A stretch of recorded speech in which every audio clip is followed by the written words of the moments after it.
Good morning and welcome to Sewing Street on this wonderful Monday morning, 8th of March. God, where does the time fly? Don't know, just woof, disappears, suddenly it's March. But it feels a bit spring, doesn't it? At the weekend I noticed I had daffodils out and the mornings are lighter, and the evenings, it's just like whoosh. It's almost like spring is now running away with us, which is fantastic, isn't it? So I hope you really enjoyed birthday week last week. It was fantastic. We had so many visitors and so many viewers and the messages that we had all week. It was a joy, but it was really lovely to have some very special products on for you and all the free gifts and competitions, and so many of you got involved. It was really nice, and you know, what an achievement a year ago, and we never thought when Sewing Street was started we'd get to this point, and it's fantastic. And we've launched Yarn Lane in that time as well, which I'm even more excited about. Talking about Yarn Lane, do you like my cardigan and the cushion and the scarf, and there's a blanket as well somewhere there's a blanket. So today Yarn Lane, 12 o'clock, just going to talk about it very quickly. Cave. Now, I know that you all love Cave fabric. I love Cave fabric. But what a lot of fabric lovers don't realise, that Cave started off in knitting. That's where his design comes from. So I am so excited today to be bringing you Cave pattern books, Cave kits, including this gorgeous cardigan that I am modelling here. Might actually come home with me in the car if no one notices.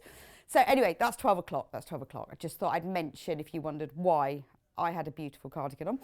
So to start off with, let's do early bird, Oldie coat. Now I love Oldie coat because it's just a really, really cheap way of making great fabric, which is always good, isn't it? It's always something that we need. Should we have a look? Oldie coat. It's just a little pot. Magic. It's a magic pot though. Today you're saving £3, which is pretty much your P&P. We'll talk about P&P in a minute. But Oldie coat is fantastic because you paint it on fabric, any fabric, usually cotton fabric, but when you paint it on, it starts off, if you paint on one layer, it's slightly water resistant, another layer, bit more, 3 layers, pretty much waterproof. So you can paint it onto fabric, wait for it to dry obviously, and then you can cut and sew with it. Doesn't affect your sewing machine, doesn't stick in the needles, sews like normal. It's obviously a little bit stiffer than it was before. Or, even better, you can paint things that you've already made. So say you've made a little makeup bag or a small cosmetic case or a pencil case or a bag, and you decide that you want the bottom of it to be more waterproof, then you can just paint it afterwards, which is brilliant, isn't it? So this little pot, let me just take the lid off. It looks like PVA glue. It's not PVA glue, so it doesn't work. You can't use PVA glue instead. And it smells a bit like, because I wondered the first time, it smells a bit like PVA glue, but it isn't that. It works in a different way. But the more coats you put on, the more waterproof. So it is fantastic if you want to get a normal cotton fabric, and I mean, you know that water resistant and waterproof fabric like oilcloth is a lot more expensive than normal fabric, but with this, fantastic. Brilliant for things like table mats, coasters, things like kids aprons, just the base of a bag, anything that you just want to be a bit splash resistant. So £11.99 today, that's a £3 saving. Now if you haven't shopped with us before, we have 1 P&P a day. Only £3.95, and it doesn't matter how much you buy and how many times you check out, because the way that we work on Sewing Street and Yarn Lane, it's all joined in together as is one, that you put something in your basket and then you check out, and then you can check out as many times between now and midnight, and that's just one basket, and you will only be charged £3.95. So even if you bought a sewing machine that's pretty heavy, or masses of fabric that's pretty heavy, or anything, you will only be charged the one £3.95. But you do need to remember to keep checking out, because the problem is, I think some people think if it's in your basket and then you'll check out at the end of the day, it's yours, but it isn't.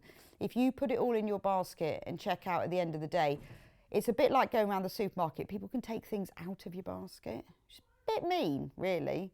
Bit mean. Don't take things, but people do though, don't they? Sometimes people take things out of your trolley. You know, you leave your trolley outside the toilet, you quickly go in and you come back, things could have gone. So when you've got it in your basket, check out, but you can check out as many times as you want and it's still only £3.95. So the £3 saving on this fantastic Oldie coat, pretty much, that's your P&P covered, isn't it? But it is brilliant stuff. It's one of those magic products that's great to have in your sewing room, because just those times when you think, oh, I would like that to be a little bit, oh, I can't make that because I haven't got any PU or something. This basically makes things PU. If you wanted to, maybe you want to keep the outside of a bag or a case just normal, you could eau de coat the fabric on the inside. If for makeup and things, we've got a sewing roll on today at 11 o'clock. There it is. And what you could do with that, you could eau de coat the inside or the outside. It's a sewing roll, but you could use it for makeup brushes or any other sorts of things. And you could just eau de coat the inside or the outside. And remember, you can do it before or after you've sewn it. Up to you. Anyway, stock up. It's only $11.99. So stock up on it today, because it is a £3 saving and it is a fantastic stuff. And although it smells like PU, when it dries, it doesn't smell anymore. Just saying. But it is just like this sort of white gloopy stuff, but it goes such a long way. And all you need is a paintbrush. Some people, to get a really even finish, use like an old credit card. It's quite good for spreading out like that, but you can just use a paintbrush. I've used it before and it doesn't leave any brush marks. So coming up today on Sewing Street, let's go through the menu. So at 8 o'clock, which is now, we have got fabulous fabrics. I've got some really lovely fabrics to show you today, including some Tula, which I haven't seen before. It's beautiful. There's even one with knitting on, which I'm quite keen about. This really, it's Tula's Tattooist. Anyway, and some others, but that's coming up in just a minute. 9 o'clock, we've got Jude Edmondson on. Now, she was one of the winners of our Great British Make Off. We had a few of them, and she's back with us today. So she was on the first time, showing the design that she'd created to be one of the winners, the reindeer. And today she's back with us at 9 o'clock to do a table runner from, there it is, from Debbie Shaw's book, and we've got it available in this beautiful blue colourway and 2 other colourways as well. We've got it in yellow and grey, which are the Pantone colours of the year, very trendy, and another really nice floral colourway. 10 o'clock, hooray, it's Bird of the Month. Well, we were going to do Bird of the Month the other week, and then we couldn't get the stock, so we couldn't do it, and the poor pigeon didn't happen. So Bird of the Month is back today. This is the February Bird of the Month. It is the pigeon. Now, we had a lot of controversy when we did the January wren bird, that some of you, well, quite a lot of you, don't like pigeons, don't understand why I quite like pigeons. A lot of you don't like pigeons, and the idea with Bird of the Month is that you collect all 12 blocks. We'll be doing one every month, and at the end we'll be sending another panel that you can make it onto a quilt, or you can just buy them individually, and every month we give you a new set of instructions that you can use with any of the Bird of the Months, and it'll be a different project every month. So for those people that don't like pigeons, we've got another alternative. It's a special surprise Bird of the Month. So there are 12 birds, but we've got 2 surprises. One we're bringing today, and another one will be in about June time. They're not on pre-order at the moment, but they will be. So I'm going to show you today how to make the pigeon into a messenger bag. And remember, the instructions that you get, you can use for any of them. So if you bought the wren last month and you want to make a messenger bag and you don't want to make a cushion, then you can. So we've got lots of options for you. You can buy the panels on their own. You can buy them with the instructions. You can buy the instructions separately. Anyway, that's all 10 o'clock and we'll talk about it then. But that's exciting because it was a bit sad when it had to be postponed. Anyway, 11 o'clock, we've got Jude back making this beautiful sewing tool holder. That's what it looks like closed, and magically that's what it looks like open. It's really clever because it's got like a pencil case that's sewn in. I was chatting to Jude earlier going, how do you sew a pencil case? Anyway, she's going to explain it all, talk it all through. It is beautiful. She's done all the step by step. She's going to explain the whole thing to you. And it's great because you don't have to use it for sewing tools. You can use it for all sorts of things as well. But we'll talk about that at 11 o'clock. And then at 12 o'clock, it's Yarn Lane with the K-Facet knitting kits. We've got Carol coming in to demonstrate that. And any of you who've watched and love Yarn Lane will know Carol is an absolute expert in all things knitting, particularly Fair Isle and Tarsia. Look at that. There's beautiful black and white cushions. black and white boxes cushion. It's all cave patterns, and we've got 3 pattern books featuring lots and lots of his knitting patterns as well. So we've got kits and pattern books, all things Rowan yarn and cave, and that's at 12 o'clock. But in the meantime, let's do fabric. Fabulous, fabulous fabric. So let's start with extra wide. Now, I was quite excited to see these. I'm just going to move these off my table so I've got some space. Because extra wide fabrics are brilliant, aren't they? You obviously you can use them for a quilt back because then you don't have to join them together. But also they're great for other things. So say dressmaking and you want to, it is cheaper to buy the extra wide fabric if you work out per meterage. But for dressmaking, it's brilliant. None of that cutting bits and on folds. It's all there. You can get more out of the fabric. Brilliant for cushions and homeware and stuff. Should we start with this one? This one is called, let's put my glasses on for this one, Letters in White. So should we have a look first at the fabric and then we'll look at the width of it. So it is letters, as in letters that people write to people. And also invoices, stamps, letters. So as an all-over pattern for the back of a quilt. Even if you're putting your quilt on your bed or as a throw or you're hanging it on the wall, it's still really important. It's lovely that you've spent so long on this quilt that the back looks just as nice as the front. But it's lovely that you've got all of these different stamps. There's francs and stamps and invoices, all in black and white. So it will suit, whether you've got a black and white quilt or whether you've got a really brightly coloured quilt, it will suit that.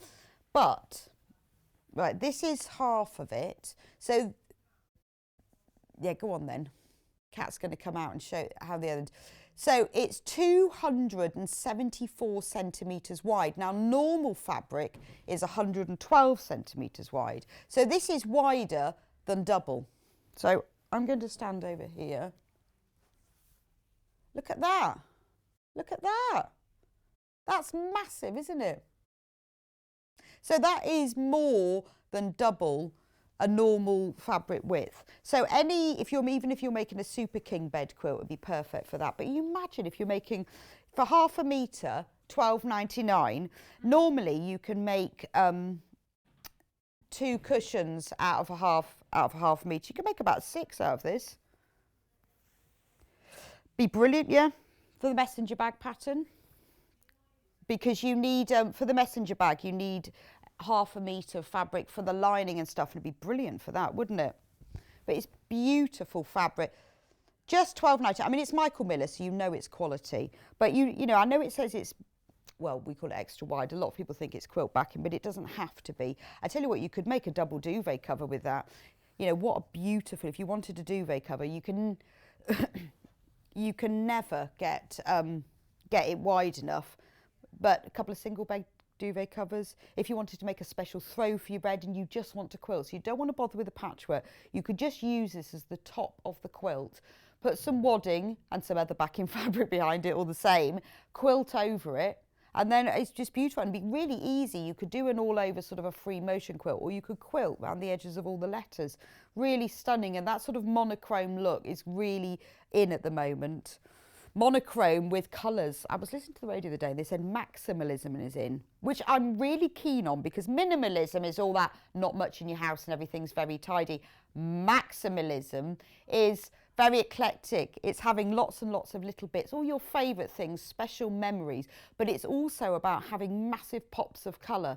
So the idea is you don't just go mental with it. So you might have one big feature wall with wallpaper that's large flowers or lots of coloured cushions, but paired with the monochrome black and white, very in at the moment. I'm liking the idea because I don't really like minimalism because it makes me think I have to tidy up.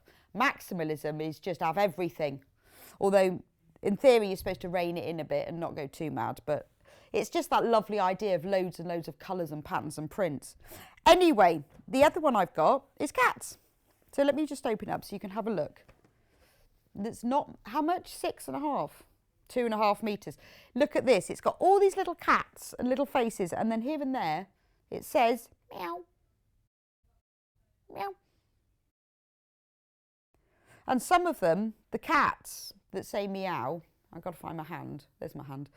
The cats that say, look, there, that say meow, have got their eyes closed. So that's brilliant. Again, it's extra wide, 274 centimetres width, which is loads, isn't it? Is that 100, I think, is it 108 inches? 108 inches wide, really big. But that's a lovely all over pattern. But again, it doesn't have to be the back, it can be the front. You can cut it up. And imagine if you're making a quilt and you want a background fabric and some bright colours, maybe a rainbow quilt, and it says use a plain colour background. This would be perfect because because it's so wide. When you work out the quantities, you don't need to buy even half as much. So when you think that this is wider, more than twice the width of normal fabric. I mean, normal fabric of Michael Miller would be £6.99, probably £7.99 half a metre. This is £12.99 and this is more than double that. It's called Whiskers. I know it's called Cat's Faces on there, but it actually says Whiskers. See, that's what it's called. Hashtag making it fun. Lovely. Hashtag making it fun. Let's do cat's tails next. Oh, that's hashtag making it fun as well. Right, the bundle, which one? This one. These are all drawings by Tula Pink tattoo artists. So I've got a bundle to start with of 1, 2, 3, 4, 5, 6, 7 fabrics. Is that all right, Paul? We've got Paul back today in the studio. He's been very bossy, I have to say. He's been very bossy. I'm going to keep moving it around just to confuse him. Yeah. There we go. Bundle, 7.5 metres by Tula Pink tattoo artist. So let's look at the first one.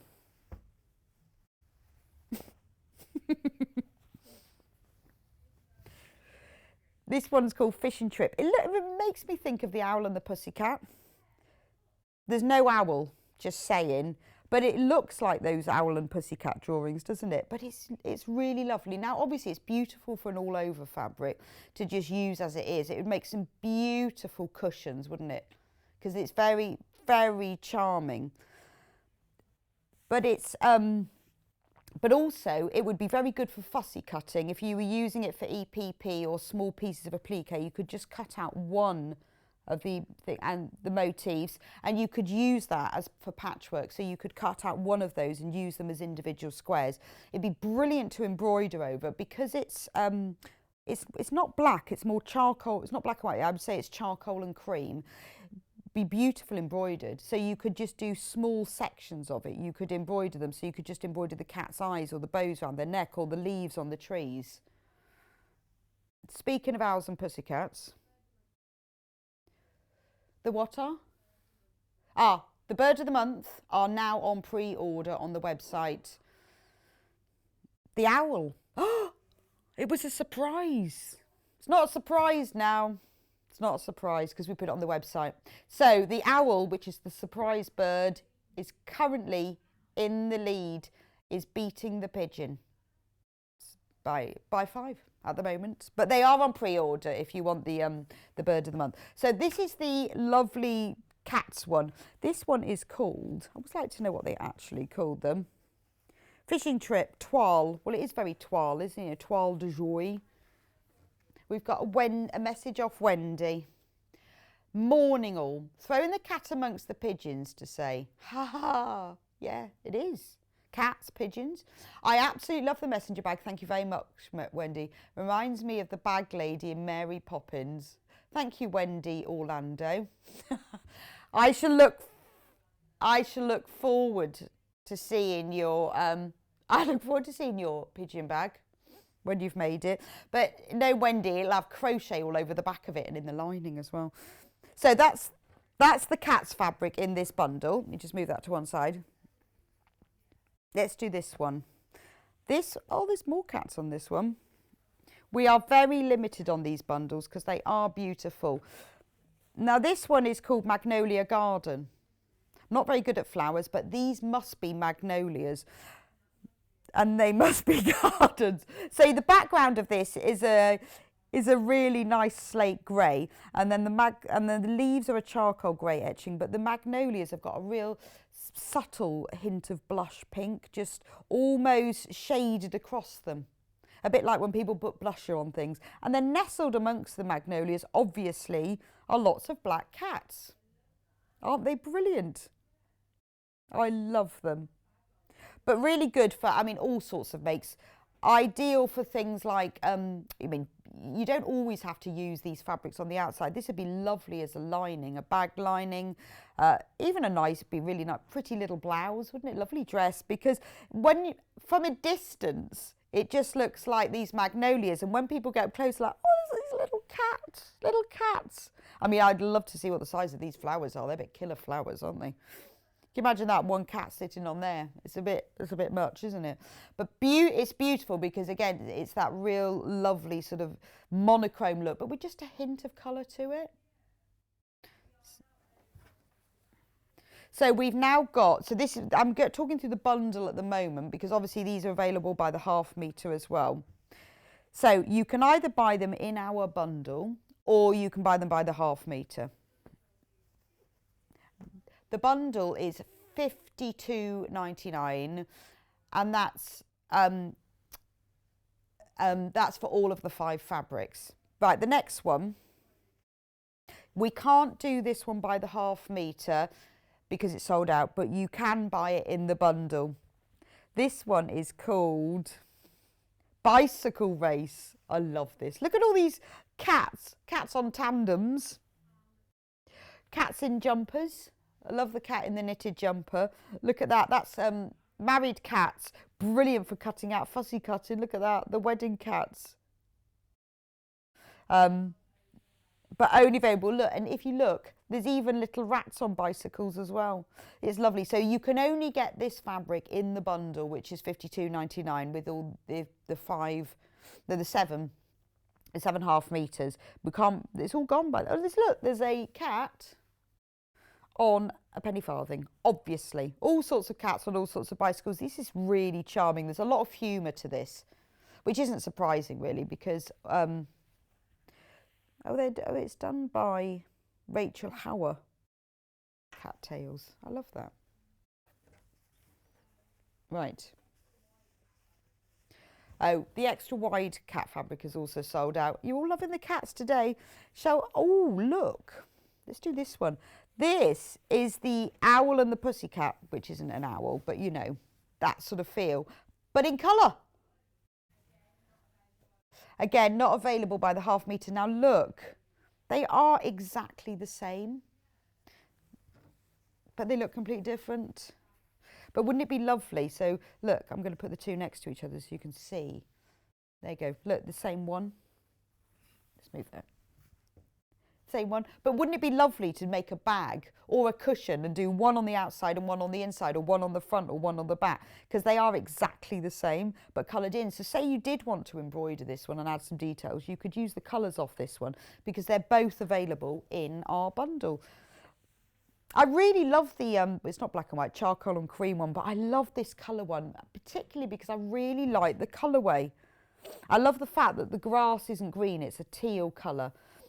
Everything is very soft, and then I think by making the cats, and the fish, really orange, they really stand out. It's a very charming fabric, isn't it? Makes me think of really sort of traditional nursery, but then when you get a bit closer, there's a lot of humour in it. You've got the cats looking very smug as they're trying to do some fishing. There's a little frog. Look on that one. Little frog. Little frog. Birds in the trees. I like that one. Right. And the next one. How many have we done now? 1, 2. Paul's really upset because I called him bossy. He's really upset about it. He's very bossy. He's very bossy. Right.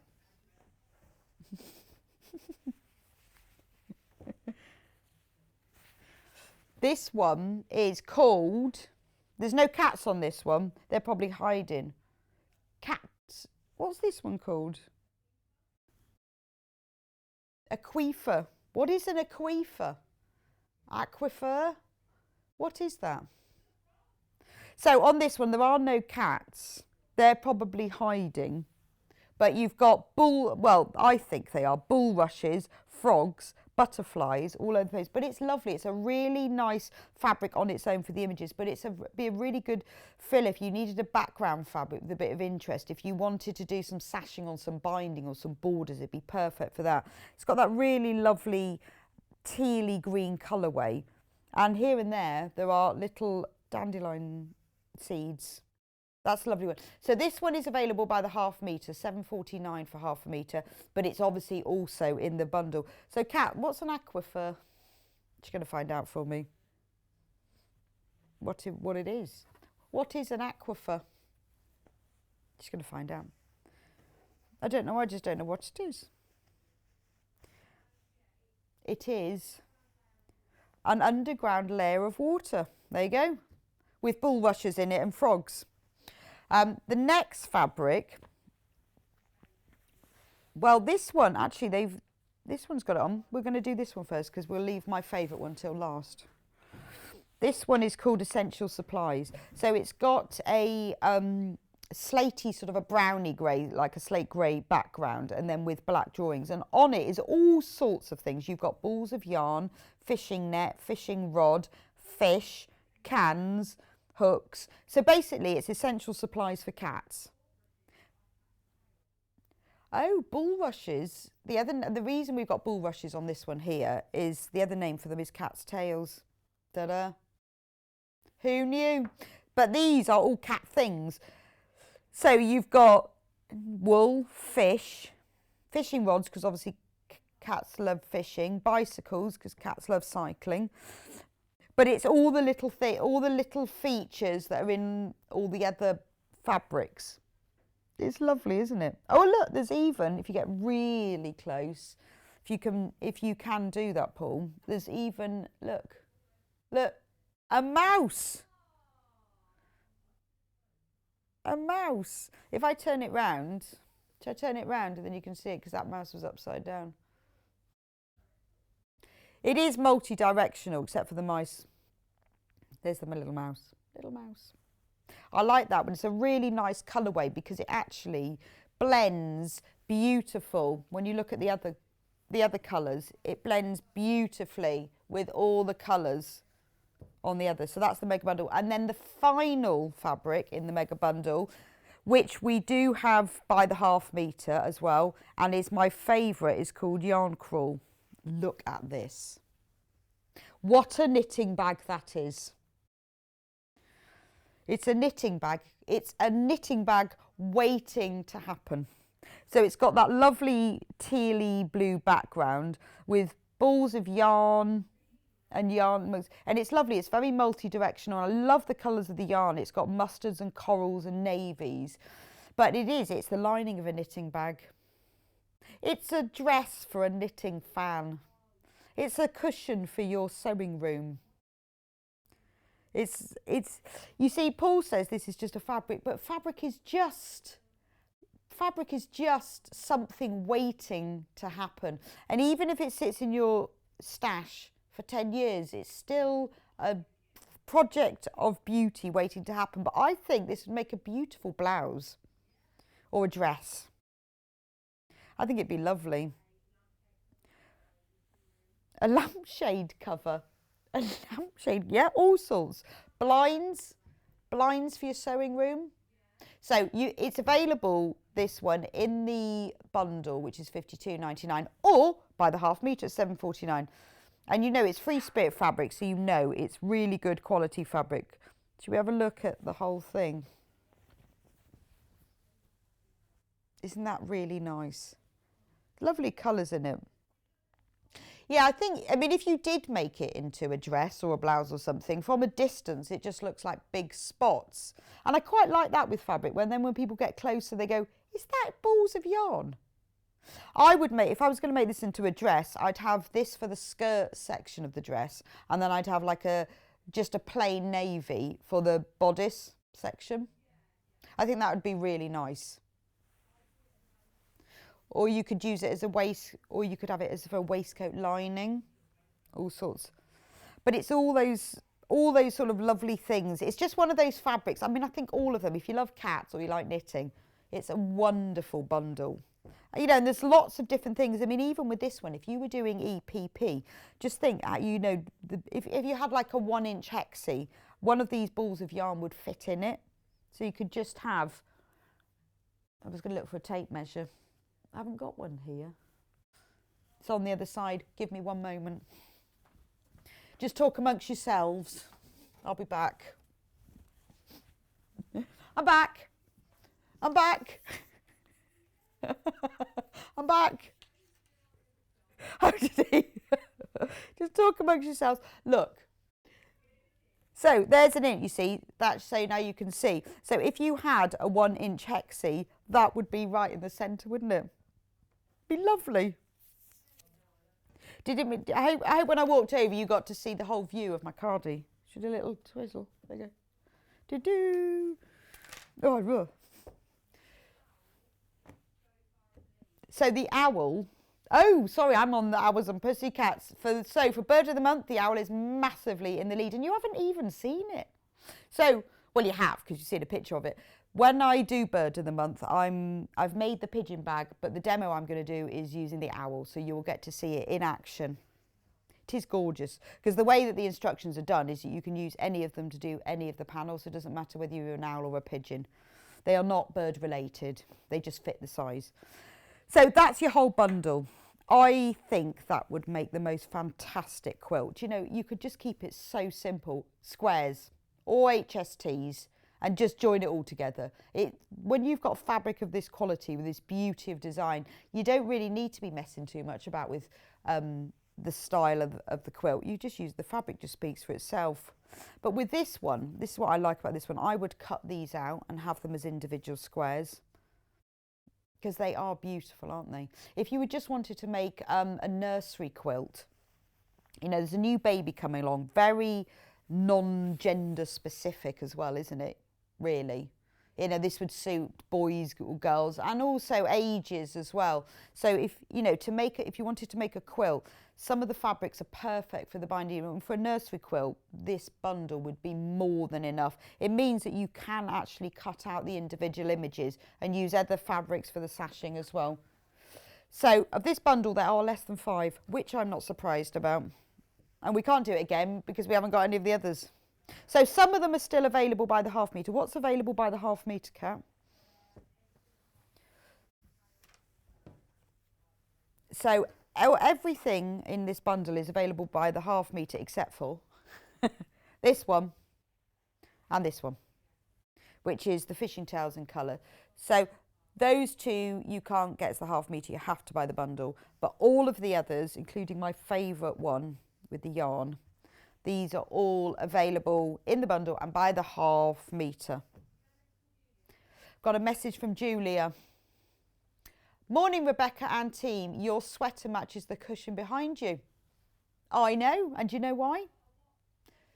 That's because it's all from the same, it's all from the Cave Facet kits. And it matches the blanket as well, which is over there. I'll get that for you later and show you. The blanket is sitting over there. But we all match. That blanket, yes. That blanket is over there. That's the blanket. Right, let me move that one. Now we're on to school days, which is quite appropriate because the schools are back today. Oh, I bet they're so excited. I wonder who's more pleased, the children or the parents. I tell you what, if my children were old enough, still young enough to be at school, I'd be super pleased. So this, oh, I've got a sticker. I'll leave that there. I'm going to stick it there. We need to, when we finish this, you see, we have to put the stickers back on the fabric so they can go back into our warehouse. And if you lose the sticker off, who knows? Then we can't put them away and then the warehouse tell us off. So I'm going to put that sticker there. So this is school days, which is very appropriate for today. So this is a bundle, $47.99. Again, you've got 1, 2, 3, 4, 5, 6, 7 ½ meters of fabric for $47.99. So should we go through them one at a time? They're all white except for this one that's black. So we'll start with the black. I love that. This is a pencil case, isn't it? You can also buy this fabric by the ½ metre if you don't want it in the bundle. It's £6.99. This one is called, oh, it's not on that part of the, I don't know what this one's called because it's not on that part of the selvage. Back to School Black. So we've got scissors and a globe, safety pins, book, pencils. It's a pencil case, isn't it? It's a pencil case. It's a DAP bag. Although I don't think you call them DAP bags up north, do you? I think, what do you call them here? In this, because I come from Bath, in the southwest we call them DAPs, but I think you call them plimsolls here. And I think when you get further north, they become pumps. Very confusing. When I first went to school, I was born in Northamptonshire, and I went to school in Corby. Everyone called them pumps. And then when I was 9, we moved down to Somerset, and I was calling them pumps. They had no idea what I was talking about. And I had to relearn, I had to call them DAPs. And then people would come into school and go, have you got your DAP bag? And they have no idea what you're talking about. They're talking to me now about Birmingham lingo. I don't know what a gambold is. What's a gambold? Gambol, has that got anything to do with DAPs? No. A gambol is a forward roll. Okay, so this would be perfect for putting your shoes in that you wear at PE, whatever you might call them. Covering books, you know, if you've got like an A5 notebook, it'd be lovely as a book cover. Brilliant for cushions in kids' rooms, all sorts of things. Make a nice dress actually for a child, or even an adult if you fancy it's got an artist thing. Brilliant. Again, remember all of these fabrics, think about them as what you can do with them, how you can cut out all the little pieces, tiny bits of EPP with the scissors and the artist palette. But if you cut them out, you can make them a most beautiful little pencil case or makeup bag or something, and all made from EPP. So that one is £6.99. School Days Back to School Black. And we've got the same in white. Just had to find it. And when you say white, it's not white actually, it's more ivory, I'd say. It's ivory with a really lovely pastel palette. So the two fabrics, obviously you can get them in the bundle. If you just want these two, just buy the 2 ½ meters. But they go really well together, funnily enough. So that one is very black with brights, and that one is ivory with pastels. That'd be lovely, wouldn't it? So again, you've got the same icons, and you've got the globes, scissors, palettes. I'm upside down here. This is not multi-directional. There we go. Rubbers, safety pins, magnets, crayons, all sorts. So, and the next fabric. Oh, let's do paper clips. I like the paper clips. We've now, again, the paper clips, all of these, they're in brights and pastels. So let's start with bright, since we started that last time. The background, I like that, it says on the on the selvage, not intended for children. Wonder why. These paper clips are only for adults. Adult paper clips. I'm not sure what that means really. But these are lovely, aren't they? Really bright. I mean, it's nice because it's very multi-directional. From a distance, it just looks like little blobs of colour. But when you get closer up, you know, great for all sort of children's makes. But it doesn't have to be. You know, if you wanted to use them for quilts and things, really nice background. You could make them for a tie for a teacher. Or teachers' presents. You know, if you bought them like a little plant, you could make a plant pot holder with them. You could make a little drawstring bag, you could make a mug bag, anything that if you need to thank these teachers for finally coming, poor things, having to put up with all these Zoom lessons and everything, and the joy that the children are going back to school, brilliant for a present. Lots of different things. There's loads and loads of books that we've got on the website with lots of things like the Fat Quarter Makes, give you lots of little ideas for making things like that. So if you've got any of those, this is perfect for that. So this is the brights, and then we also have the pastel.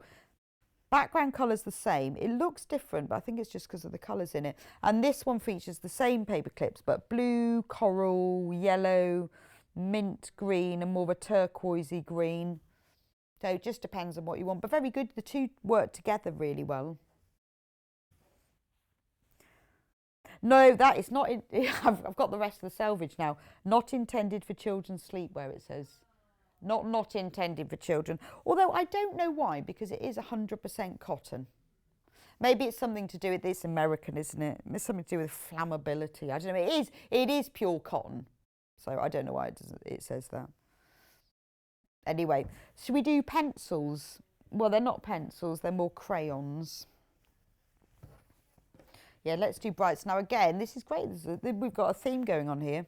All of these fabrics, except for one, are available in brights and pastels. So this one is crayons. So you've got a lovely ivory background, then you've got blue, yellow, green, red.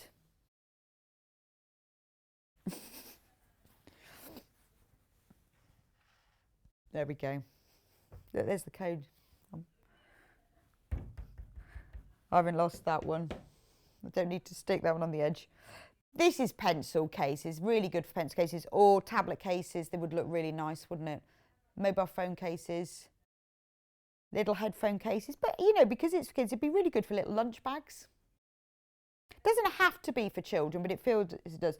Now, if you bought the eau de co on the early bird, which we had earlier, the early bird that we had earlier, perfect. Because you know what it's like, you send them into school with their pencil case, it gets really mucky, doesn't it? You could wash it. So eau de co on this would be great. So it's lovely that you can turn normal cotton fabric into something amazing. Now we have let's move my tape measure. We have crayons in pastel. So look, they all match together because look, there's the paper clips. Look.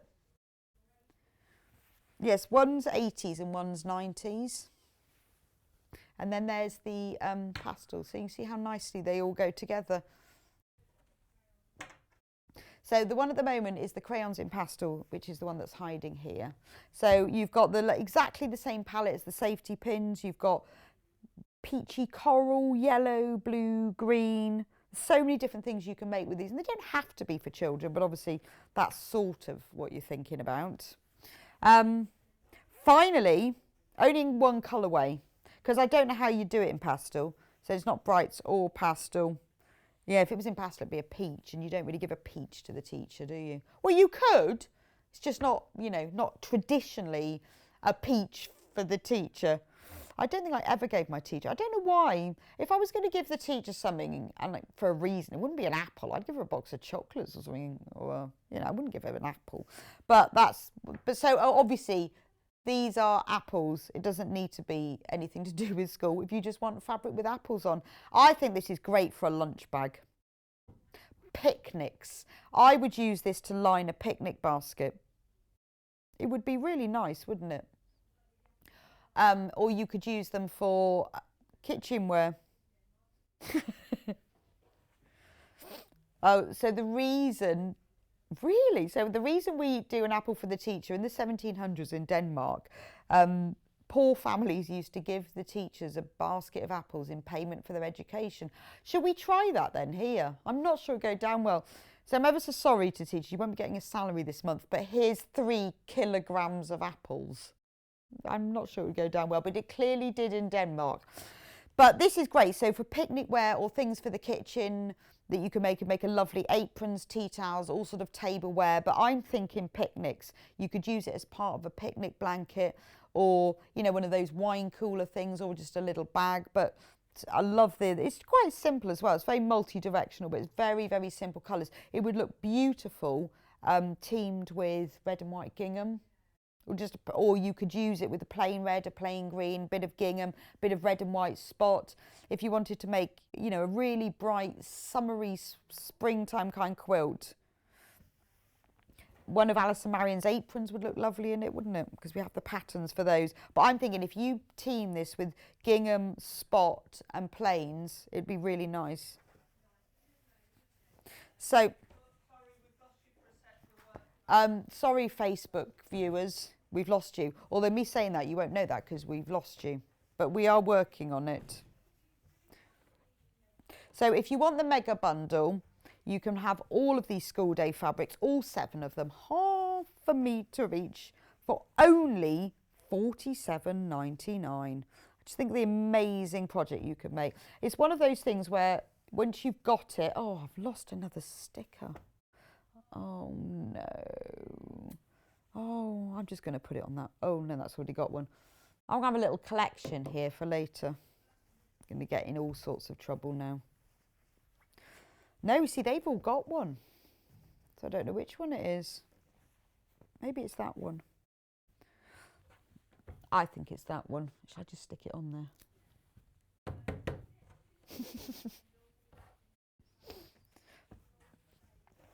Right, I've got some Moda fabrics for you next. Okay. Now, these are no bundles. These are no bundles. These are all available by the half metre. So which one should we start with? The stripe. I like this stripe. So this is from the Moda Fine and Sunny collection to celebrate the fact that this weekend was quite fine and sunny, but it was really cold, wasn't it? I took the dog out for a walk thinking, oh, it's a beautiful sunny day, it'll be lovely, and my hands were freezing. It's still obviously needing to wear gloves, but this is the Fine and Sunny. Now, this isn't red and white. Oh, no. This is coral and cream. I don't know whether it's actually called that, but it is coral and cream. But it's a lovely stripe. It's wider than your normal. It's more like a ticking stripe. Brilliant. It mixed really well with lots of other fabrics because it's a lovely stripe. You can use it horizontally, vertically, diagonally, whatever you want. That's really nice, isn't it? Fine and sunny.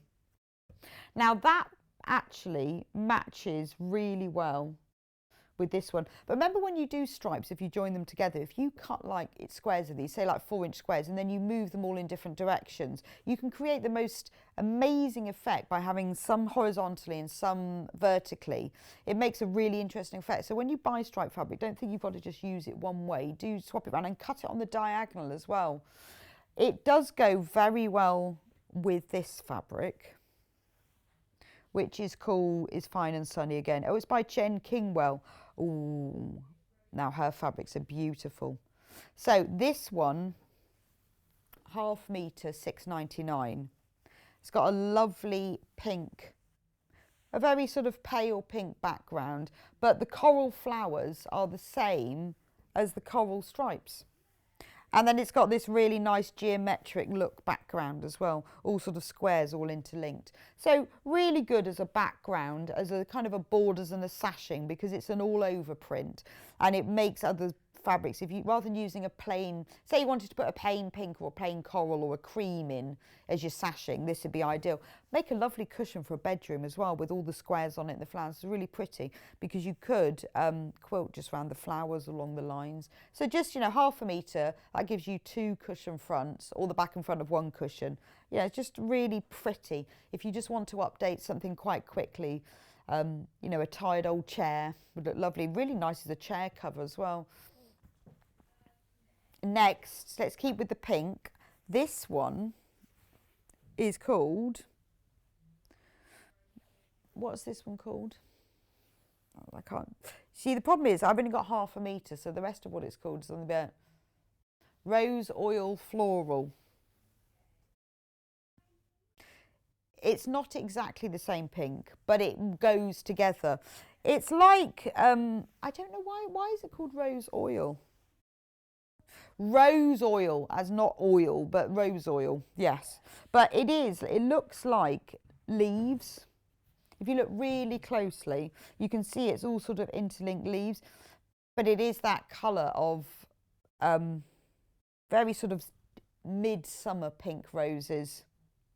But what's lovely about it is that you would use it in instead of using a plain fabric. It's ideal because it just gives you a little bit more movement and balance rather than a plain fabric that's very, very solid. This is very good as an all over background because it gives you that sense of full colour, but it's broken up with the cream, so it just gives more interest. So if you're making anything in pinks, or if you've got plans, it works really well, this particular shade, with sage green, that end of green, not emerald green. They look lovely together to create something really spring and pink. And then finally, we've got black and white, which goes beautifully with pink, doesn't it? It's not black, black, black, really solid black. It's more of a charcoal black. This is a Moda one as well. This is from the same collection, Fine and Sunny. And you know if they all come from the collection that they all go together. I mean, it's completely different. It's not something that you would expect normally or you would necessarily put together, but they really go together because they're from the same collection. I like the sort of, because it's not really black, it's more of a charcoal. It goes together really well in this. And rather than it just being spots, it's got all the lines that join it. I think it's really nice. Make a stunning dress, this. I mean, it's available by the half metre. And remember, when you buy, if you haven't bought fabric with us before, we cut fabric to order. Just over the road, we've got this warehouse full of lovely people who just cut fabric all day. I love going over there because they just constantly, they get bolts and rolls of fabrics off the shelves and they just have your order and you say, right, well, I want 3 metres, so you've put 6 because you can buy it in multiples of half metres. If you want 3 metres, you put 6 in your basket and then they cut it exactly. You don't get 6 lots of half metres, you will get 3 metres. But I'm always saying it's a shame that when you put your order in, we don't have a little box that says what you're going to make with this, because that's what I'd want to know when I'm cutting up. You know, when I've been over there before and somebody had ordered 7 metres of Liberty, I'm thinking, what are they making? Just wish I knew. So with all the things, or they buy odd mixtures of things. I think, well, what are you going to do with all of those? It'd be really nice to know. I think if I worked in a fabric shop, I wouldn't get through many customers. I'd spend more time talking to them and saying, what are you going to make with those? So that is a lovely collection of fabrics because they're all from the same collection. So you know that although the colours are very different. So this black spot, there's only 4 units, so that's 2 metres left of that. So if you want it, you need to get that soon. I love that black and white. Then the pink one, I'm going to fold them up because then you can see what they look like together. Right, and then I'm just going to fold them up, then you can see what they look like.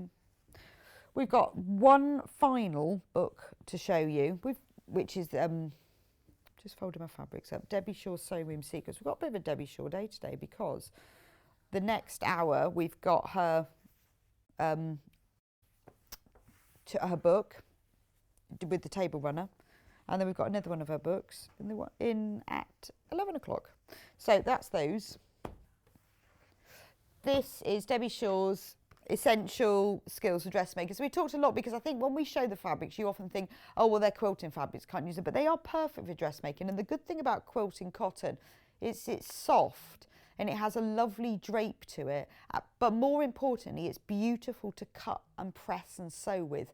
Some dressmaking fabrics you get just don't have that quality for pressing and sewing, and you know if you're a quilter then it does make quite a difference, the sort of the way that the fabric is woven and the thread count, and it makes it perfect for dressmaking because it has a lovely drape to it.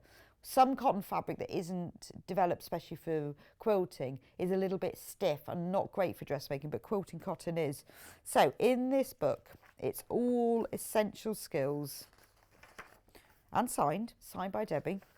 So everything you note about tools and equipment. So if you go, oh, I really want to buy a new sewing machine, but I don't know, it tells you everything in here. Tells you all about different needles. I'm a great fan of different sewing machine needles because in the same way with hand sewn needles, it's really important to use the right needle for the job. And she goes through that in quite details. Even talks about twin needles as well. Oh, now, if you're interested in twin needles, I spent my weekend twin needling. I've got a project for you next week, I think you'll love. So if you want to know more about twin needles next week, that's all I'm saying. But I know all about twin needles now. All about feet, different feet, particularly walking feet, which a lot of our guests talk about a lot with quilting, but she explains what all of these different feet are for. So, you know, you're beginning, if you're new to dressmaking and you want a book that covers everything, or even if you're, you know, more experienced dressmaker, because she goes into great detail, it teaches you lots of things. But, you know, the very basic stuff, right side and wrong side, what is the right side? Sounds a bit obvious, doesn't it? But this really is, I mean, it really is for beginners. If you've not done any dressmaking, or you haven't done very much, or you've struggled to understand patterns, or you don't really know what the difference is, and you want to get that more professional finish, this is the book for you. Measuring yourself, I mean, that sounds really simple, but it doesn't, because when it says like high bust and bust, what's the difference between the two? But it's very important because when you're measuring yourself and you're fitting, everybody's high bust and bust ratio are different, and it's important that you know the difference. Your bicep measurement, all of those, and that's really once you've got your measurements done, it makes it a lot easier, because I know we all sort of get a pattern and go, oh, I'm a size 12, I'll have that. But actually you do need to measure yourself. If you took 5 different dress patterns and you looked at what their measurements were, the size 12 would be different on all of them. So it doesn't matter what your size is, it's your measurements that matter.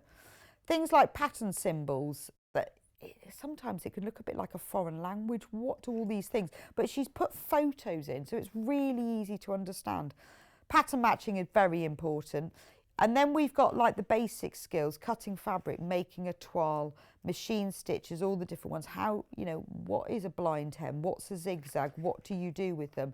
Darts, very important, how to make them so that they sit evenly. The whole point in a dart is to give shaping, whether it's a bust dart or whether it's a dart that you have on the back to take in a bit of fabric, so that once you've made a dress, I think that's the big thing about dressmaking, is working out how to fit. And maybe it gapes a bit on the back. Well, she shows you here how to do a double-ended dart, which is what you need for shaping.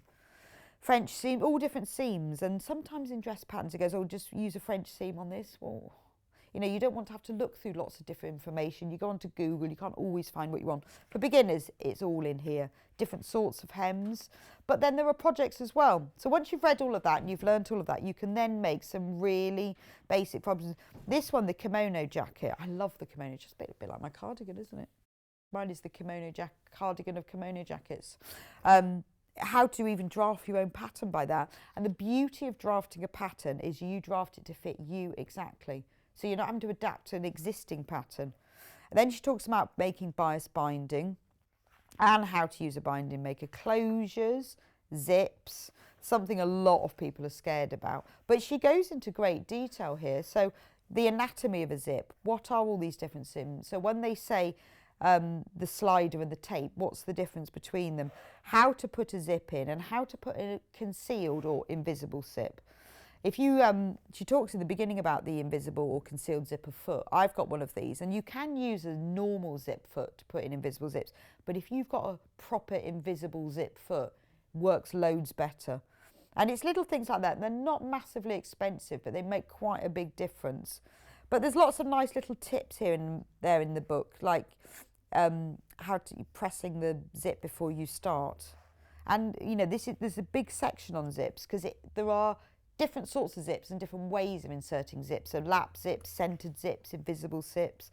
Nether project, the tunic sweater dress.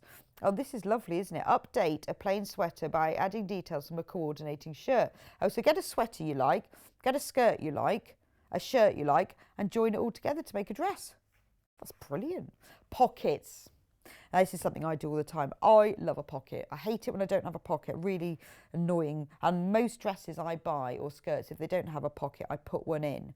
And it's very, very easy to do, but you just need to know how. And in here, she explains not only how to do it, but also how to draw a pattern for a pocket. And it makes such a difference to a dress. And, you know, when you buy all these fabrics, because you don't need very much for a pocket. When you've got different fabrics, particularly really bright and cheerful and fun ones, it's really nice if you've got a pocket in there, and you can make them with these fabrics. Make a skirt from a shirt. Old to new joggers. Everyone's wearing their joggers at the moment, but what she's saying in is here, if you've got some that are a little past their best, you can deconstruct and remake them to make them fit you properly. How to sew on elastic, shirring, make a skirt out of a sweater. I like that. So maybe you've got a tired old sweater, it's a bit big and it's a bit baggy. Make it into a skirt. Wrap skirt, they're lovely, really popular. And again, she tells you how to create this pattern yourself without you having to use a pattern. Pattern for child circle skirt. The off-the-shoulder top, that's the one that's featured on the front cover. That's really pretty, isn't it? When we have our summer holidays, imagine that. Imagine going abroad with that one day. A plique, that's just a really lovely way to update something you've already got. Another project, child shirt dress and headband, bat wing dress. But that's lovely because it shows you how to draft the pattern to create your own bat wing dress. Lovely. Loads and loads and loads. So if you're new to dressmaking, or you've started it, or or you want to alter clothes and upcycle things, make your own patterns, get something you've had and you want to update it, save yourself a bit of money. Things, you know, there's all that. Taking up a pair of jeans. I mean, if you have to pay to take up a pair of jeans, costs more than the price of this book. You can do it yourself. Mending holes in jeans. So we will be back in just a couple of minutes after the break with another Debbie Shaw book. We're going to show you how to make this beautiful table runner, available in 3 colourways, with our Great British Make Off winner, Jude. So we'll see you back here in just a couple of minutes' time.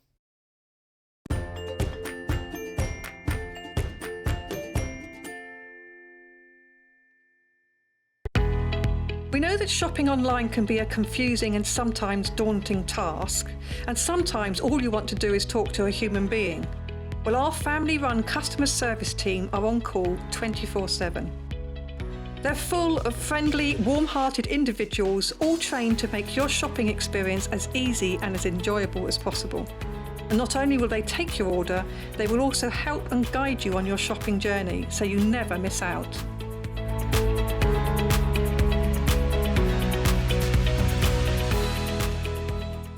Are you a fan of Sewing Street and Yarn Lane? Why not join our growing Facebook fans pages?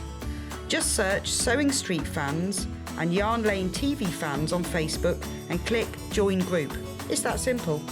Never miss out on the latest news and updates from our presenters and guest designers, special offers and plenty of chat with your fellow fans. Share photos of your makes, ask for advice, interact with your favourite guests and presenters, and be a part of the ever-growing sewing and yarn community. See you there!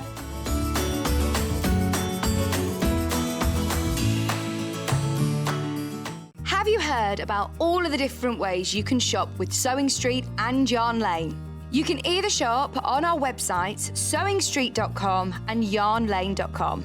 You can also order by phone by calling our friendly UK customer service team. For Sewing Street, call 0800 001 4433, and for Yarn Lane, call 0800 4700 600. And don't forget about the Sewing Street app. Here you can shop all of the Sewing Street products as well as watch the live shows from anywhere. You can download the app onto your smartphone or your tablet by simply searching Sewing Street in your app store. And one final thing, no matter how many times you check out on Sewing Street or Yarn Lane in one day, you will only pay 1 postage and packaging. Happy shopping! Stuck for ideas for the perfect gift? Why not get them a gift card? You can buy Sewing Street and Yarn Lane gift cards loaded up with anything from £10 to £500. Shop our gift cards online at www.sewingstreet.com or www.yarnlane.com, or purchase them via our UK call centre on 0800 001 44 33. In need of a crafting fix? There are so many ways you can watch Sewing Street and Yarn Lane. Sewing Street is live from 8 a.m. to 1 p.m. every day on Freeview 72 and Sky 670. Alternatively, if you want to watch us on a tablet or on the move, you can tune in on our YouTube channel, the Sewing Street app, or the websites at www.sewingstreet.com and www.yarnlane.com. You can watch past shows on Sky 670 from 1 p.m. every day, as well as our YouTube channel, the app, and our website. Yarn Lane is on from 12 p.m. to 1 p.m. Visit our programme guide to find out when and what's on, so you never have to spend a minute without us. Follow Sewing Street and Yarn Lane on Facebook and Instagram to keep up to date with what's coming up on the show, as well as being the first to know about our amazing offers. Get involved with our competitions that are exclusive to social media. And pick up some top tips from us too.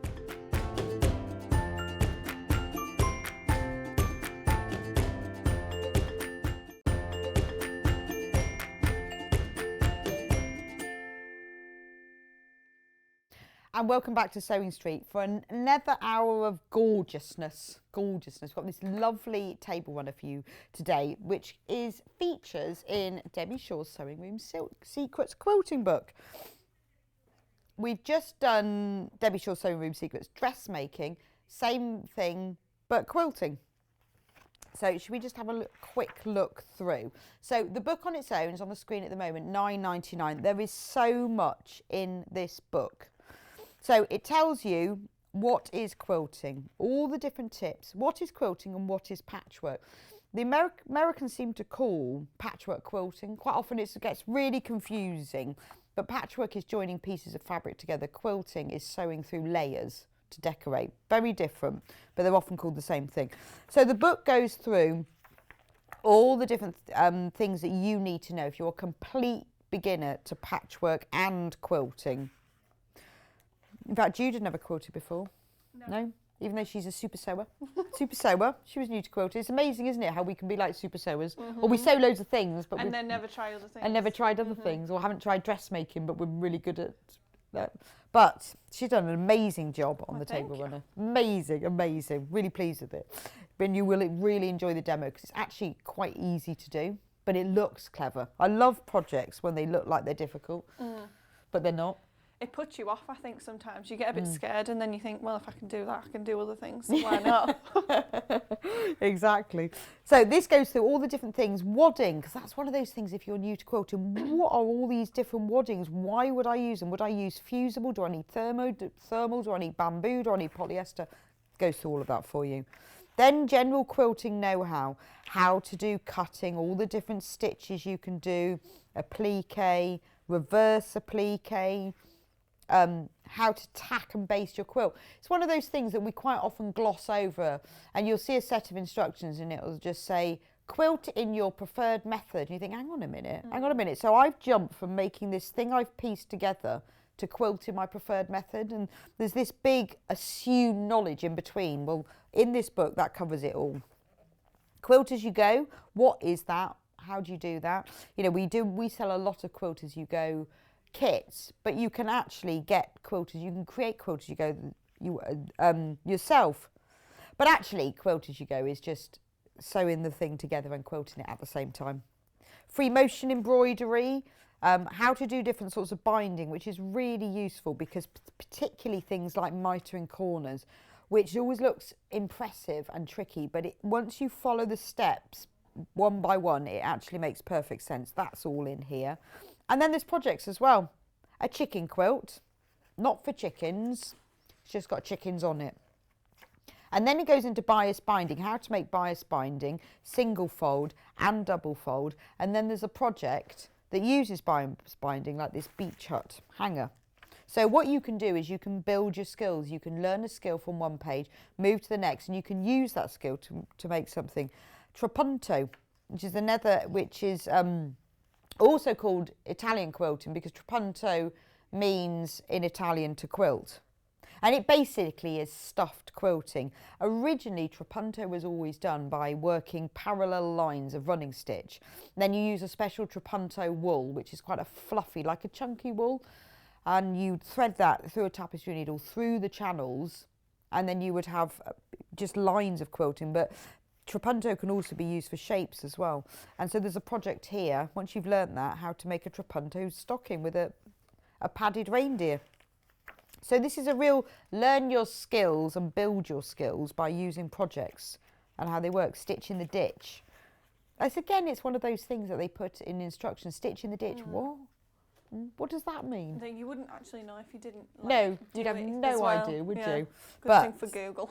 Yeah, you have to Google. And then sometimes you get taken off to other websites and you've no idea and what's it just carries true. on. So it's a really good generic encyclopedia.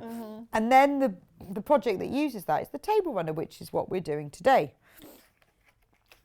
And there's more. Quilted tote, bunting quilt. I like the bunting quilt. That's lovely, isn't it? Lovely birthday present. You could even applique someone's name on it or a message. Be a really nice hanging. You could have different words on there. And the Bargello pillowcase, because that's one of the things that people go, oh, Bargello, that looks really hard. But actually, it's not difficult at all. You just have to follow it step by step. It's all about cutting different width strips, really. Quilting, echo quilt. So everything's in here, everything that you need to know. If you want to have a go at quilting, you haven't done it. It even covers English paper piecing as well. which we were talking about earlier, exactly how to do it. What is it and how do you do it? Oh, look, and there's a project using it. Amazing. That's just really lovely, because I think quite often you read these books and if you don't try it out and you don't have a go with it there and then, you don't really want to just try it without making something, and it shows you what all of these different things do. Hand quilting, and look, there's a project using the reverse applique, a messenger bag, tying quilting, and then a bigger one. So this is English paper piecing, the Humbug Hexi quilt. It's beautiful, isn't it? But fantastic for scraps, because all of these hexagons they are, I wonder how big the hexes are.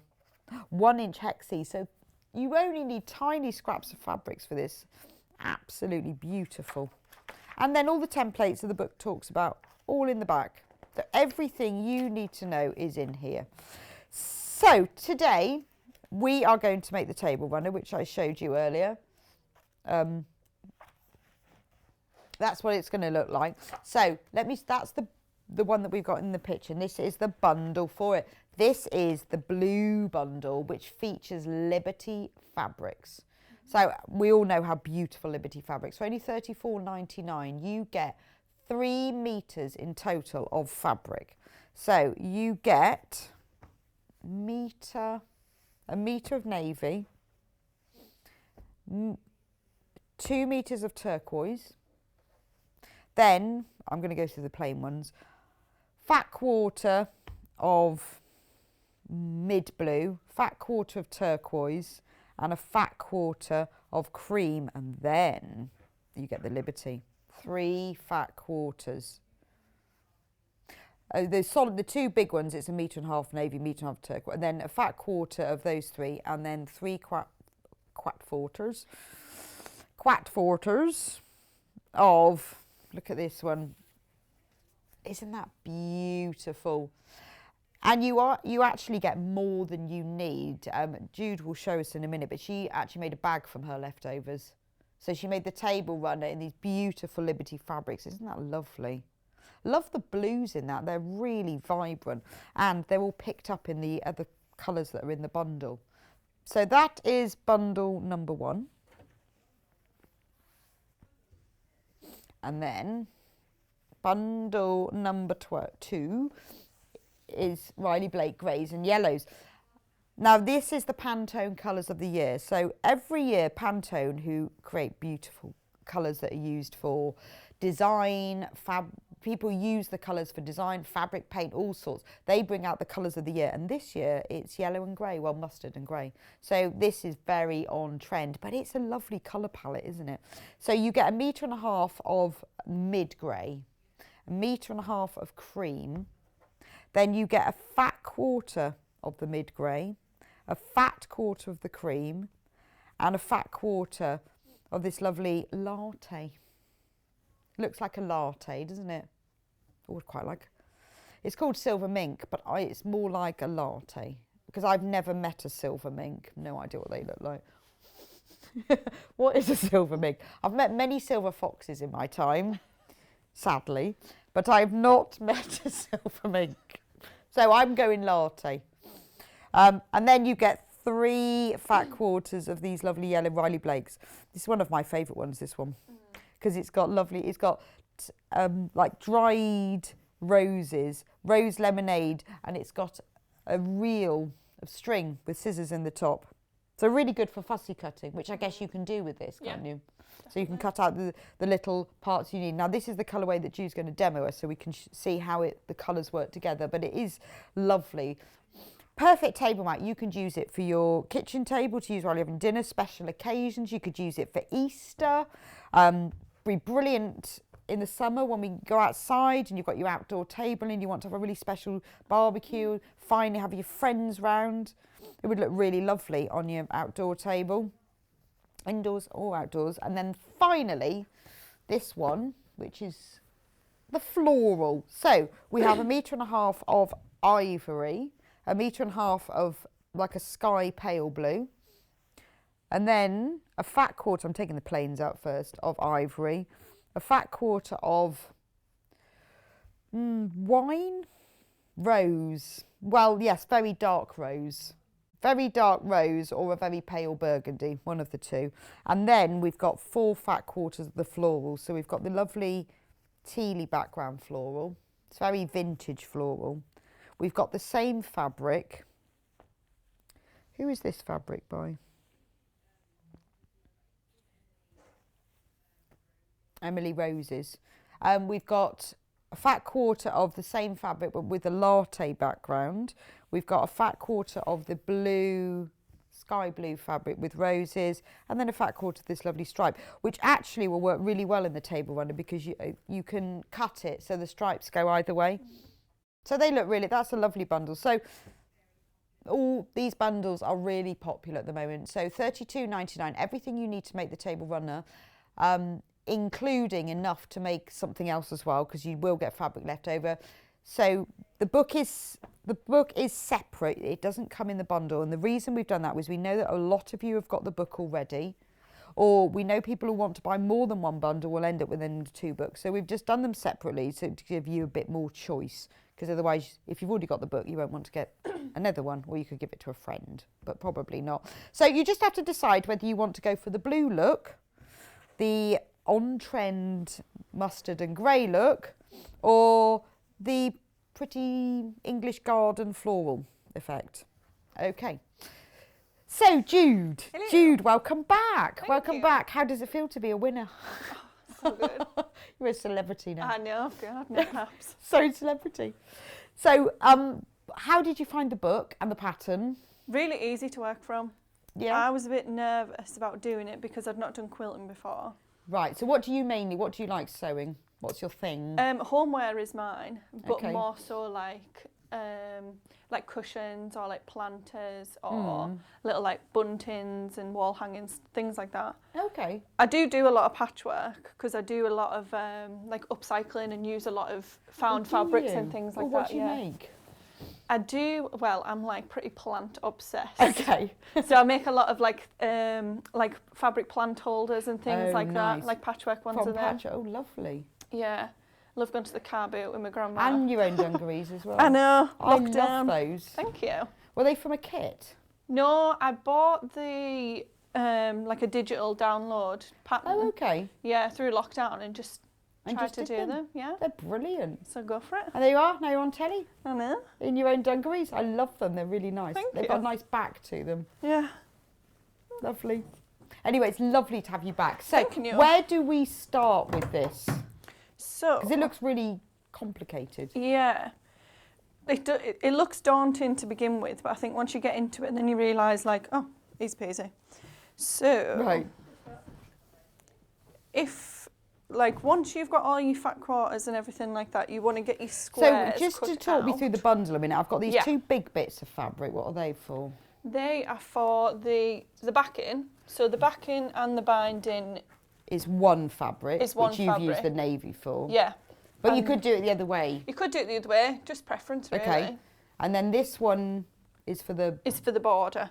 But again, Right. you've got loads more fabric left over of that if you wanted to do a couple more squares. So if you and want to things. make it longer. Yeah, Okay. yeah. So once you've measured your table, I then feel like it's not that.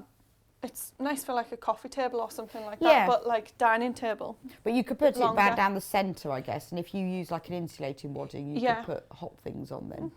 But you could idea. make it longer. Yeah, definitely. So that's your backing borders, and then this, all the fat quarters of your patchwork. Yeah. Right. all in the middle. So you cut all of those. Yes. So it doesn't say in the book how many you need to cut, but you need like 4 full squares. Right. 4 and- full squares of 9. So Okay. at least one of each fabric, or like how Yeah, many so would that because be? you get 1, 2, 3, you get 6. Yeah.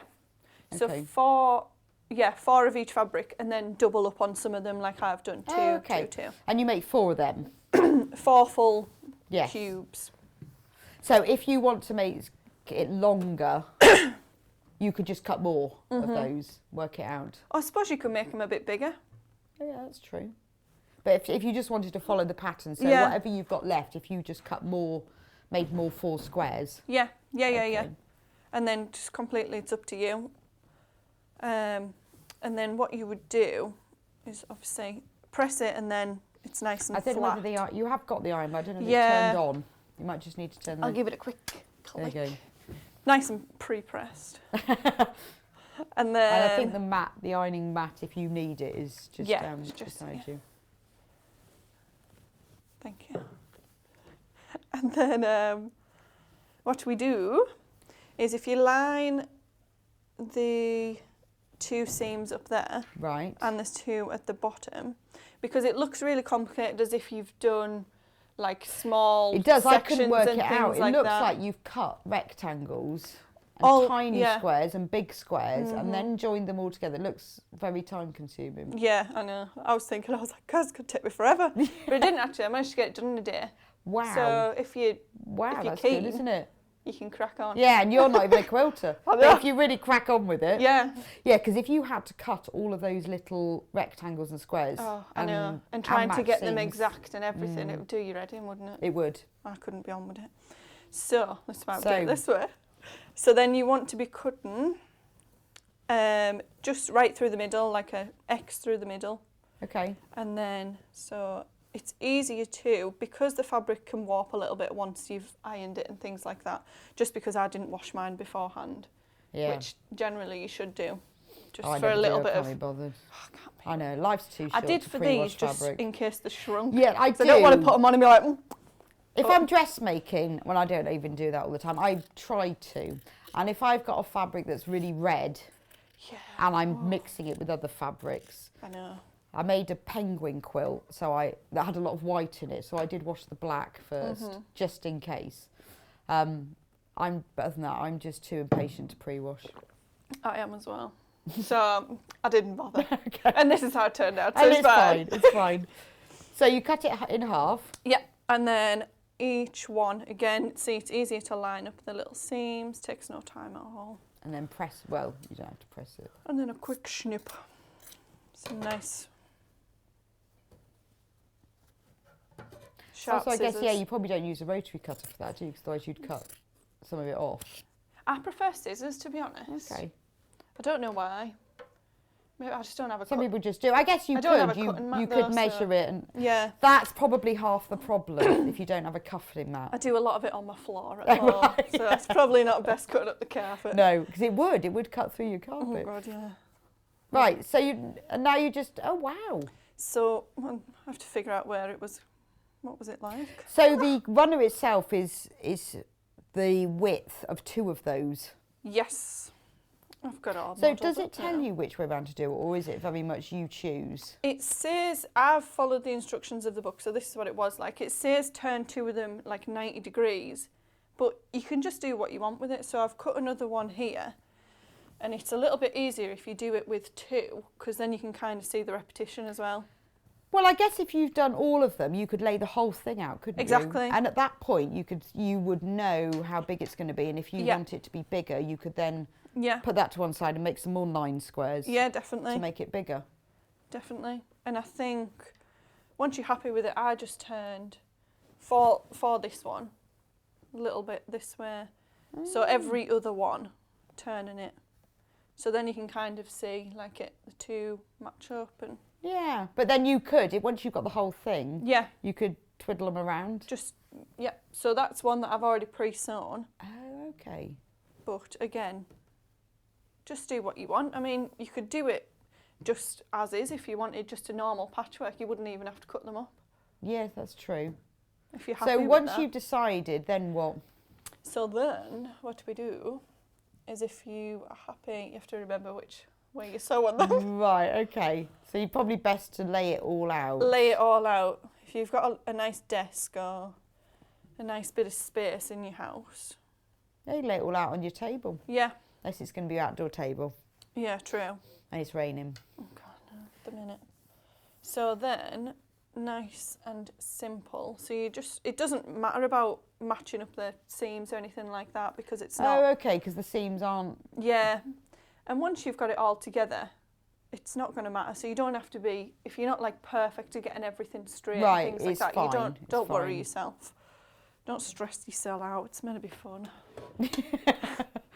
So then I've chosen to put these 2 together through this seam. Okay. So you just do a nice straight stitch down the back. Which way do we go here? And then so quiet, this machine compared to mine. I was like, I know, it's really, I remember when I bought a new machine, I thought, oh, it was so quiet.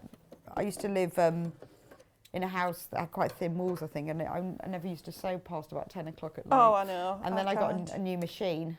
It was cheaper than a new house, and it made such a difference. It does. I know. I think I just need to oil mine, to be honest with you.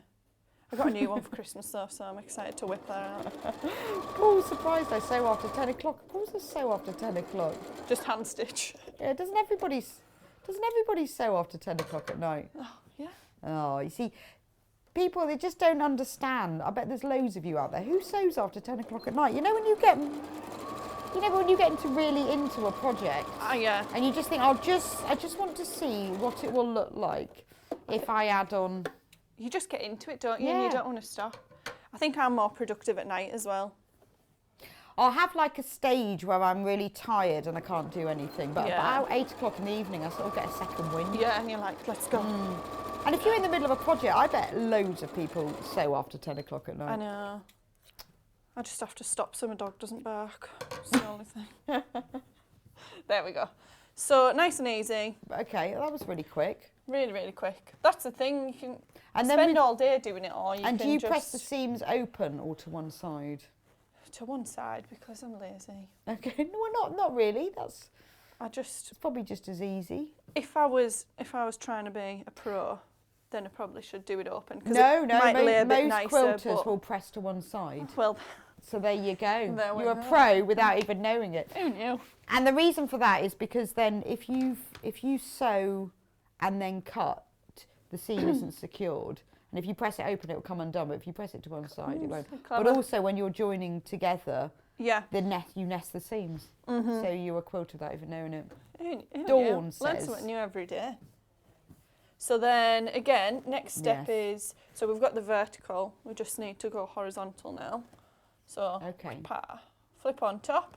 And Yeah. it is best, I won't bother pressing. Sorry, should we make, what did Dawn say? I didn't read out her message. Yeah, she said if her husband falls asleep before her, she could be found sewing into the night. See, we all do, because you just get into it. you just do and think, I Yeah. just want to see what happens if.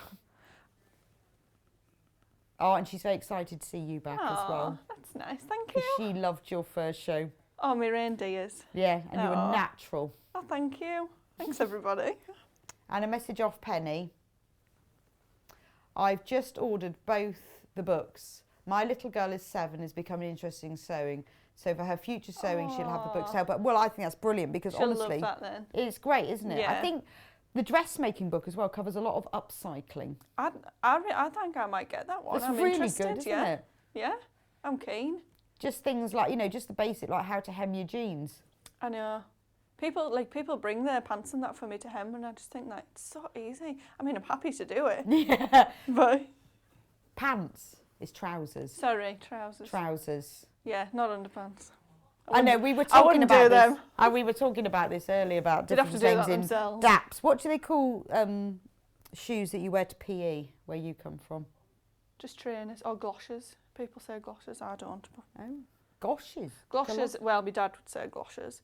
They're like pumps, you know. So you know those black ones that have a bit of elastic over the front that you wear in PE when you're in junior gloshes school? then, yeah. Oh, are they? You see, where I come from, they're called DAPs. Oh, never heard of that. Just trainers usually. Okay. Yeah, but you've got to have a white sole. You Oh don't yeah, but mark the trainers are sports different. sole. I'm talking about the ones that you wear to PE when you're in infant school. Yeah, and you've they're got black. a bit of Velcro and things over Yes. the front. Oh yeah. And they're called galoshes. Mm. There we go. And you see in Yeah. here, they're called pumps. Yeah. Yeah, pumps as well, probably. Mm. Who knew? It's And all a pants. lesson. Pants, not trousers. Oh yeah, no. Here we go. Paul, she's not hemming your pants. I'm not having your pants. Not your Paul, pants. Sorry. Not this time. Not this time. I'm not repeating that. So what we want to do, as long as you've lined these two middle seams up that you've just sewn, then it'll look nice and straight Oh, and okay. So uniform. you do need to match that one. Yeah, So it's just the one, literally the one that you've just sewn in the middle. Try and get the others as straight as possible, but if not, just go with the flow. Dead simple. Again, just straight So stitch. this yellow bundle is the most popular. That's because it's the Pantone colours of the I year. really like it. It's beautiful, isn't Yeah. it? I think it goes in most settings, and it is springy, isn't it? Yeah. It's Easter. Have that on your Easter table. Oh, nice idea. It'd be nice, wouldn't it? Yep. So there Pick we some have. daffodils from your own garden, obviously not from other people's. Oh, I had to do that last year. Did you? Yeah, my mum wanted daffodils for Mother's Day, so I had to go up the road and clip them off the side of the road. But that's not stealing. I couldn't get any anywhere. Well, no, but that's not stealing, is Well, it? no, I was there with Well, my Mother's scissors. Day was the 2 days before lockdown. I know. Yeah. So things were starting to close down. And this Sunday is Mother's Day. Please don't forget, this Sunday is Mother's Day. I know. But last year, I really wanted to get a puppy before lockdown. And it just happened to be, it was really hard to get one. And I found one that night and I had to go on the Sunday. What was it? A Cocker Spaniel. And I had to drive all the way, which is about 3 hours away. And it was Mother's Day. So it was my Mother's Day present to myself. That's And the kids said, do you really want to go all the way up there on Mother's Day? I went, I could not Yes. think of a better way to spend Mother's Day than go and collect a new puppy. Oh, And she's that'll have kept you busy she's though. one now. She's so attached though. Oh, everyone says they think they're called plimsolls. Plimsolls again, yeah. Plimsolls from Kent. Yeah, but you see, any of you who live in the southwest, what do you call them? Safe. Susie in Gloucestershire. When I was in school, we called our pea shoes daps. See? And if you live in Somerset, it's called a dap bag. You know that drawstring bag that you Yeah. make? It's your dap bag. Oh no, just PE bag. No dap I bag. never heard a daft bag before. Oh, there we go. Oh, it's like we're going to be multilingual. Teaching all these I new know. languages. Pants, I know. galoshes. I There we thought go. galoshes were wellies. No. Wellies or wellies? I don't have any other word for wellies. Who knows? Right, here we go. So we've got the 2 bits and bobs.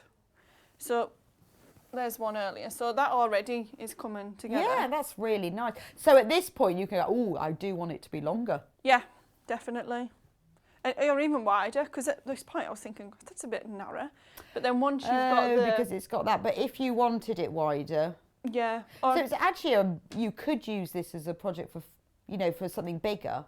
Put fabrics from your own stash and make a nice quilt. definitely, definitely. And everybody's got scrap fabrics. Oh, yeah. I do. I've got too many. Well, and quite the nice thing about buying a bundle is you just like, so if you bought the vintage garden one, you just go, oh, well, Yeah, I've got a that's bit of that nice. pink. Yeah.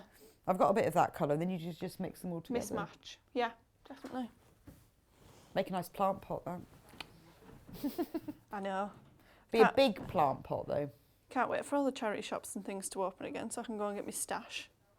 Stash of fabrics. What, just normal fabric or Yeah, clothes I've that you got cut up? both. Okay. Anything, yeah. Go to the car boot on a Sunday. Get all my stuff. Might as well, though. But do you buy fabric or do you buy clothes that you cut up? Both. Okay. Yeah. Just Good idea. whatever I fancy, really. I Cheaper. collect jeans. I do have a lot of... Lots of jeans. What, to cut up or just to Yeah, wear? to cut up and I make them into Just things. put them all on at Yeah, once. just wear them all. Now I cut them up and bleach them. Oh, nice. So I made a laptop case and I wanted it to be a Union Jack, but I couldn't find a light enough denim, so I just bleached it. See? Took a long time to get the smell out. But then DIY. it had it didn't go completely white, even though I used a whole bottle of bleach, but it went very pale. But jeans make lovely plant pot holders, pencil cases. They do. All sorts. Strong as well. I use them a lot from like the bottom of a bag or around the edge, and it makes it, they're very soft. Yeah. And the waistband makes a nice handle. Yeah. So I collect a lot of jeans. And if you've got a pocket, you've already got a pocket. Yeah, You always don't got- have to worry. And the pockets make really nice purses because you can Oh. just take the pocket and then sew a zip. and See it's- all these ideas. Should we do what to do with your jeans? You'd do a lot though, wouldn't you? Loads. You get a long show out of it. Right.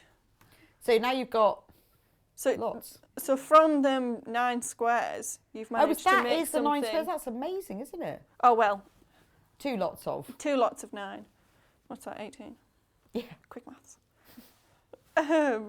Yeah, it looks a lot more complicated than what it is. And again, it just depends where you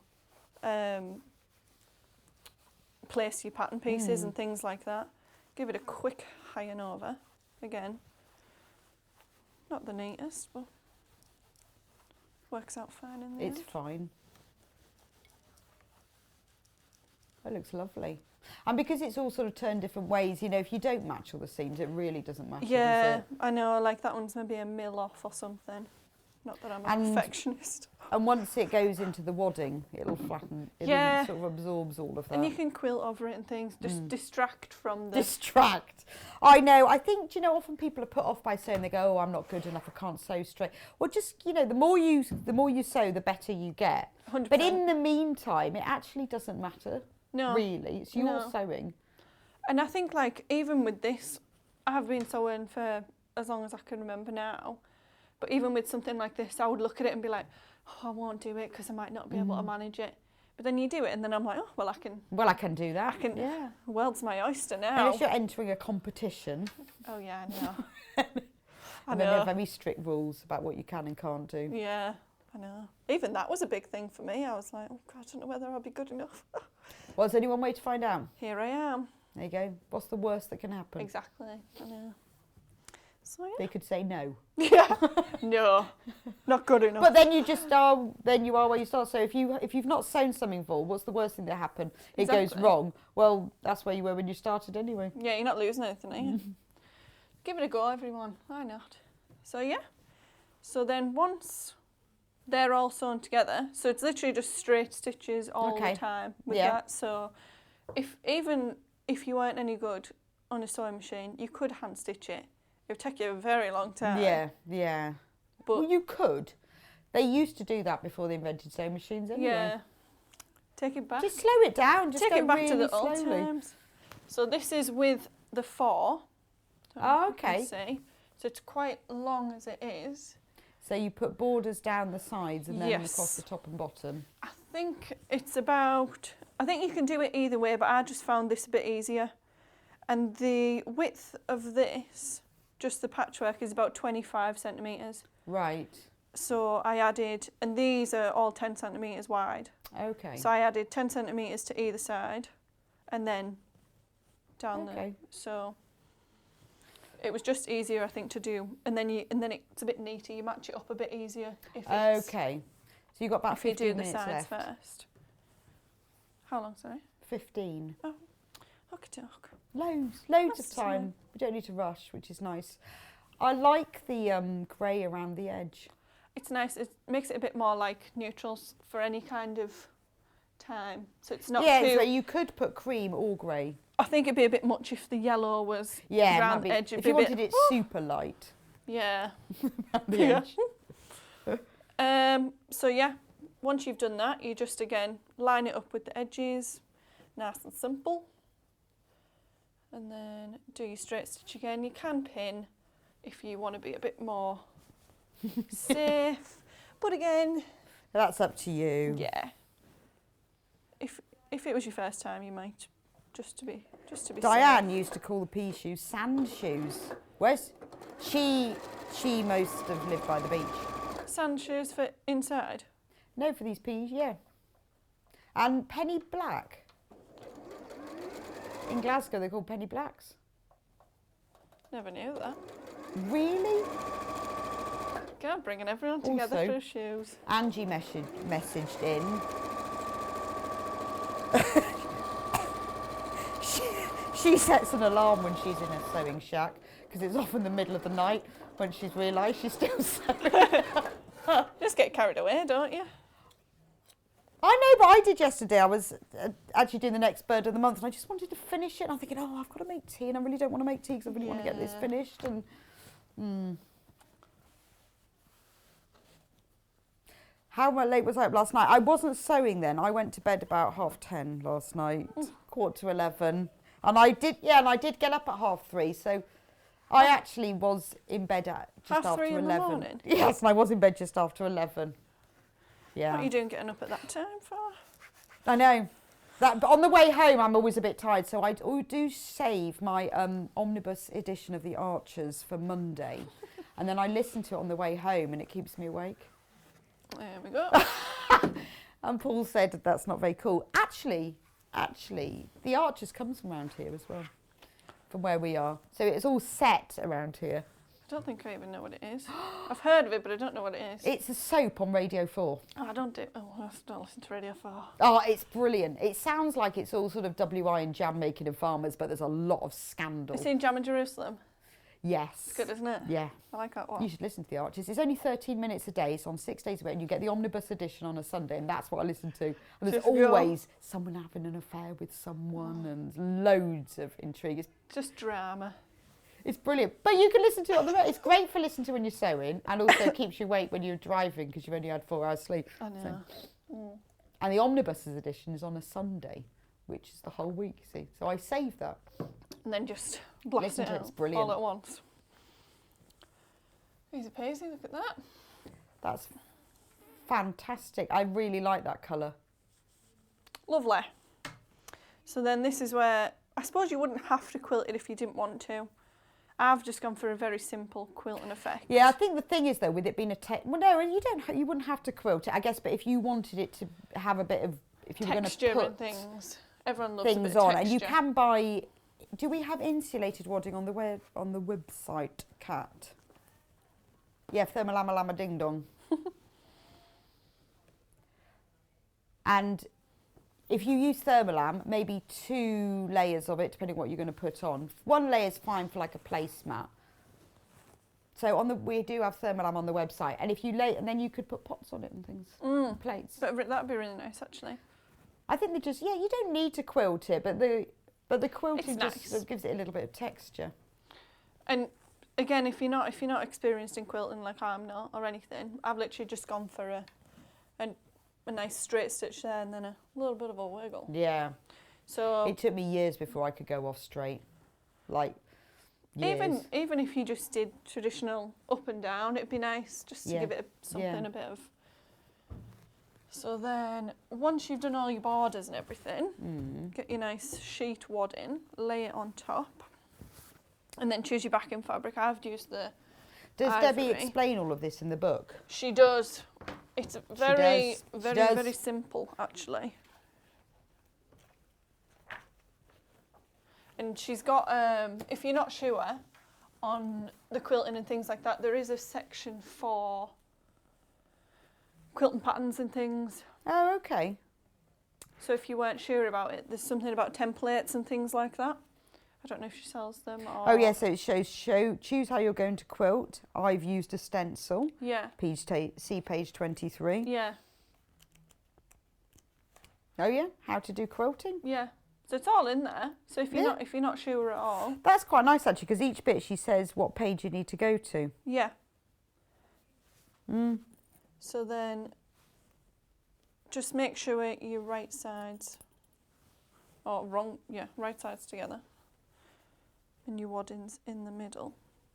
And just try and line up your 2 outer pieces.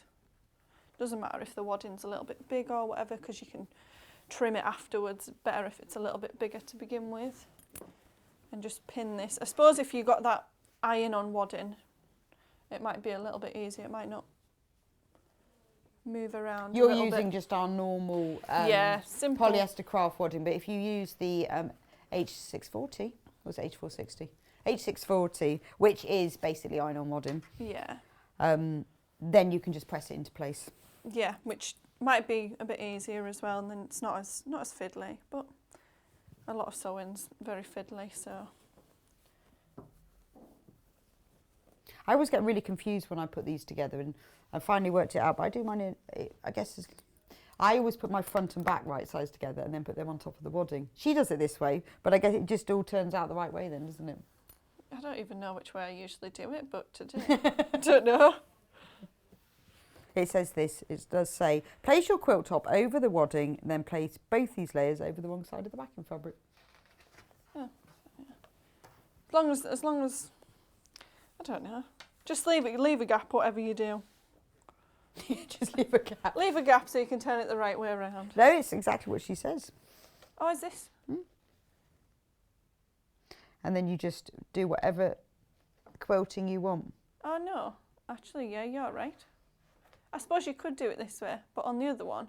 You can do it as long as it's... Switching yeah, it up. you just have to think about it, but as long as it works out when you turn it round. I'll do it the other way and then I can do it. Okay. Oh, no, but she does say, place your quilt top over the wadding, then Let's place have a them look. both over the wrong side of the backing. I'm really confusing I'm matters confused. now. I've confused myself. I'm really as well. confusing.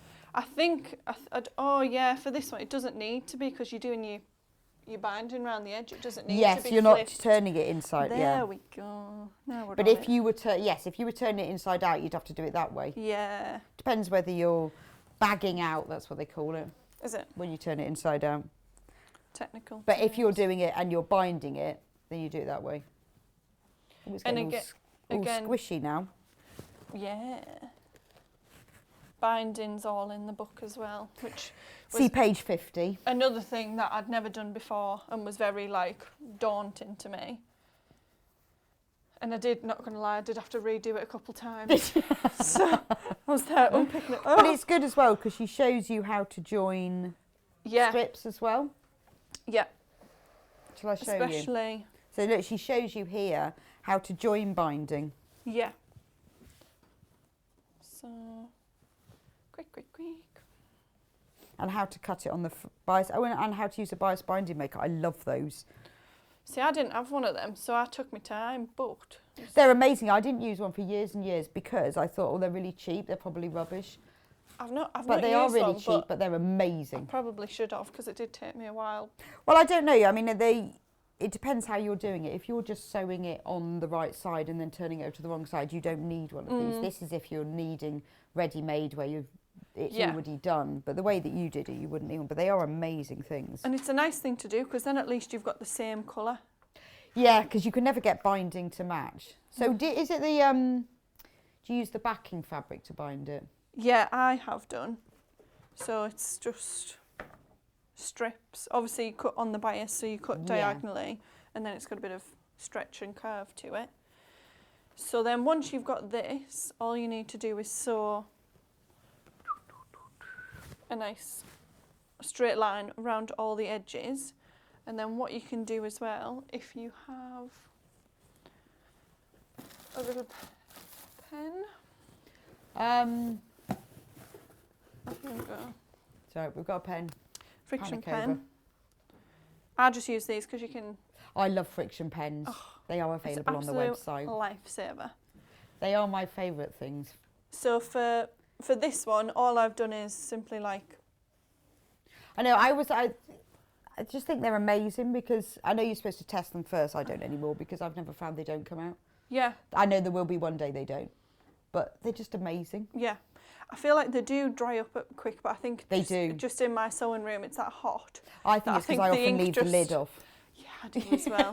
But they do. But they're fantastic. The only problem is if that you get any heat near them, it disappears. Yeah. Which is really annoying. Yeah. Or if you mark something and then put it on your ironing board that's still warm, it disappears. Yeah, especially if But you're it is worth buying a pack impatient. of them. Yeah, definitely. And they're not too bad. No, like they're not at all. price-wise. But you can buy fine ones and thicker ones as well. Oh, can you? I didn't know But that. the fine ones are rubbish for fabric. They're all right if you're doing embroidery Are to these do the it really thicker tight. ones? They're the thicker ones, yeah. There's even finer and they're a bit scratchy. See, I didn't even know it was a thing until I saw like a video on Oh, Facebook it's or just something. And I was like, brilliant. And you Why can have I write, been I through always uni write and on not them got things them? like fabric A, fabric B and write all over it. yeah, or I put on these like front and back Yeah. kind of thing. And then I'm like, oh, Fantastic. it's gone.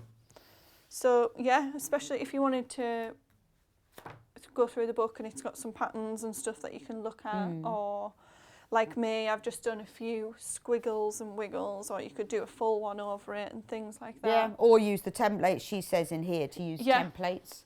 It's completely up to you. And I guess like maybe if you were making it for someone they liked a certain pattern or Yeah, a that's certain true. thing, you could Birds, do it to them, or or flowers something. or something or other. pigeons. I don't think you'd quilt a pigeon. Sorry, that was Paul's suggestion. Pigeons. But yeah, you could even quilt hearts. Yeah. Or if there was something on your fabric, like if you wanted on this one, you could have followed the lines or Yeah, gone that's with it. true. But sometimes and if you just want to do diagonal lines, you can use the ruler, your rotary Yeah. cutting ruler, because it's long enough, Definitely. and just do parallel lines. Yeah, especially if you've maybe not done it before, it might be a bit daunting to go Yeah. off-piste. I know So, that's taken me a long time to get my head round. So just follow the lines or follow draw the them lines, on. and it works out nice as well. It's not like you're going to come with anything too crazy. So even if I just So did, you could actually use this as a bed runner, couldn't you, as well? oh yeah, nice idea. If you made it a little bit longer, Yeah, then it could be yeah, definitely. a cat runner. That's what it's for. You know, the cat or the dog Oh, that lies on the end of your bed. Naughty. So even if we just do a simple... I have a quilt on the end of my bed for the dog. For your dog? Yeah. And then she lies on the pillow. I go upstairs and I find a line in the middle of the pillow. Of course. When I had my other dog, and I went on a dog training course, and the first question was, who lets their dog inside the house? I thought, I won't mention the bed then. Of course. but I know. this was like, but it was a gun dog training course. So these were people who had gun dogs, and obviously all their dogs live in kennels. I thought, Yeah. please don't ask me I if won't the dog mention it. ever goes upstairs I or know. lies on the end of the bed, because I sort of sheepishly went, yeah, I do let it in the house. Thinking, I think I'm on the wrong course. Even if you let him on the sofa, it's like, God, you just want to cuddle, don't you? I know. My dog comes up in the morning, gets under the duvet. Yeah, well, 'Cause my dog now, because me and my sister have been working from home, he just cries at the door to get let up and then just goes and snuggles in with her. She's happy. Yeah, is it? Well, we do make her sleep in a cage at night. Otherwise, she would just sleep under the duvet all night. yeah. So it's only in the morning, but she's a part of the family. Exactly. Make part of the family sleep outside. Exactly. So ideally you would do all around, but just for demonstration. Okay, how long have we got, Paul? 1 minute. 1 Oh. minute. No. So then,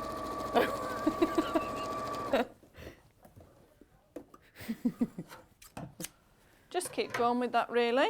Okay. And if you look on the underside of this one, it's a bit of a random pattern, Oh yeah. but Yeah, can you bring it in where the other one is so we can see? Lovely. Yeah. Oh yeah. It's a squiggly, crossy pattern. Lovely. so you can kind of make a pattern so you could use it both ways if you wanted to. Yeah, true, true. And then, Oh yes, show us what you made with the leftovers. here we go. That's very lovely. And that was what And a you little- had left over from the blue one. Yeah, and a little tassel as well. So even Oh, I like the tassel. more scraps wise. This is just all the bits with the, a bit on the fabric that you get the edge in. Selvage. Yeah. Okay, So so, even there's just all that. the selvages. I love selvages. I always cut them off and keep them. Yeah, they're great, aren't they? And I even had some more that I didn't use, and I thought, I know, I got keen, and I was just like, let's just cut it all up. And I thought you could maybe do some like little padded coasters or Oh, something. you could. So Or you've some made a pop table things. runner, a bag, and tassel and coasters Yeah. all from that bundle. That's a lovely bag as well. Thank you. What are you going to keep in that? I'll find something. Always got bits and bobs laying around. There's But loads yeah. of cake out there. You could just fill it with cake on Oh, your way so out. I'm No one will notice. Happy to do that, don't you worry. That's brilliant. Thanks so much, Jude. We've learned you. loads, and it's really lovely to see your enthusiasm and the fact that you haven't done this before, but No, yeah. it's, it all works. Just and give the it a book go, is why brilliant. Give not? it a go. I know, and if you start on something like this, it means when you hit that super king size bed quilt one day, it won't be quite so daunting. I know. Oh, that's brilliant. So I'm just going to recap that. So we will see you back here at 11. Okay. Thank you. So we're going to recap the blue bundle. Now, this is the one that Jude used to make the main quilt. So you get 1.5 meters of the navy, which is used for the backing and the binding, 1.5 meters the turquoise, which is used for the borders. Then you get 6 fat quarters, which is used for the patchwork. I know what these are for now. You get a cream one, a turquoise one, and a mid blue one. And then you get 3 Liberty fat quarters. These are beautiful, aren't they? Look at that one. Should we open that one? Because that's really nice. Isn't that lovely? It feels so soft, the Liberty as well. All those lovely greens and blues. And that's the final thing. So you can see how all the Liberty fabrics sit beautifully alongside the others. Nice, very lovely. But you can choose whatever sort of order you do and the pattern. There's some nice yellows in here as well. So, there's some yellow in this fat quarter. So you could even use the yellows in your quilting. So that's the blue one. Then the yellow and grey one, which is the most popular Pantone colours of the year. Riley Blake fabric, this one. So you get 1.5 meters of the grey, which is used for the borders around the edge. I've got it now. 1.5 meters of the cream, which is used for the backing and the binding. And then you get 6 fat quarters to use for the patchwork. And in that, there are 3 solids, which is mid-grey, cream and latte. Not silver mink, because we don't know what a silver mink is. Never heard of one of them. But we do know what a latte is. So it's all good. You get a fat quarter of the diagonal stripe. Now I like this because most stripe fabrics, when you buy them, they're either horizontal or vertical, but this one's diagonal. And in order to get that normally, you have to cut across the bias and it goes stretchy. So it's quite nice to see a diagonal stripe fabric. And then you get the lovely print one that's got bottles and dried flowers and string. And then you get this really nice one with little squares, little pops of colour on it. That's a lovely bundle. That was the one that Jude was doing the demo. And then this real sort of cottage garden vintage floral one. This is beautiful. So you've got 1.5 meters of ivory and 1.5 meters of blue. So it's up to you which one you use for the backing and the binding and which one you use for the borders, because you just see when you've created the patchwork which colourway you like the most. Then you get 6 fat quarters for the patchwork. You get a fat quarter of ivory and one of this sort of pale burgundy, which is called rose, which is like a really very deep rose though. And then you get 4 of the floral fabrics. You get this lovely, like a teal background vintage floral, and then a latte background vintage floral. And then you get this sky blue with little sprigs. So it's very cottage garden, isn't it? This will give you that real English country home look. Perfect in the garden as well. Or just a bit of rose springtime colour. And then this stripe one. And the beauty of the stripe one is that you can then move them either way round. So you'll get a really different effect. Because the one that Jude made doesn't have any stripes in it. But this will give you quite a different effect to it. So that's lovely. So all you've got to do is choose the colourway you want. Now remember, in the bundle, the book is not in the bundle. It is merely fabric. So you do need to buy the book on its own. Now the book is only £9.99, and as we were talking about, yes, it's got all the pattern that you need to make this, but not only that, it's got everything else you need to know about quilting and lots of other patterns for £9.99. It's fantastic for beginners, but also there's, or maybe, like Jude, you've done lots of sewing, but you haven't tried quilting before, or you've done a bit of quilting and you want some other ideas. This covers everything from what sewing machine foot you need to English paper piecing and reverse applique as well. There is everything you need to know in there. Also, we do have the wadding on the website, so if you want to buy the wadding as well, there's the pack of, it's only £4.99, it's the size you need to make this, but you'll have left over as well. So that's perfect. So if you want the whole thing, all you need is thread. Book, bundle, wadding. Done. Done. So after the break, the pigeon will be flying in at last with his little friend, the owl. So I will see you back here in a couple of minutes for Bird of the Month number 2.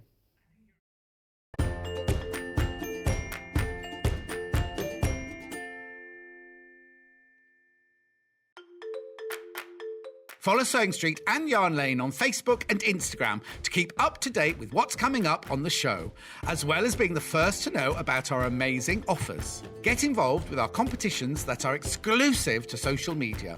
And pick up some top tips from us too.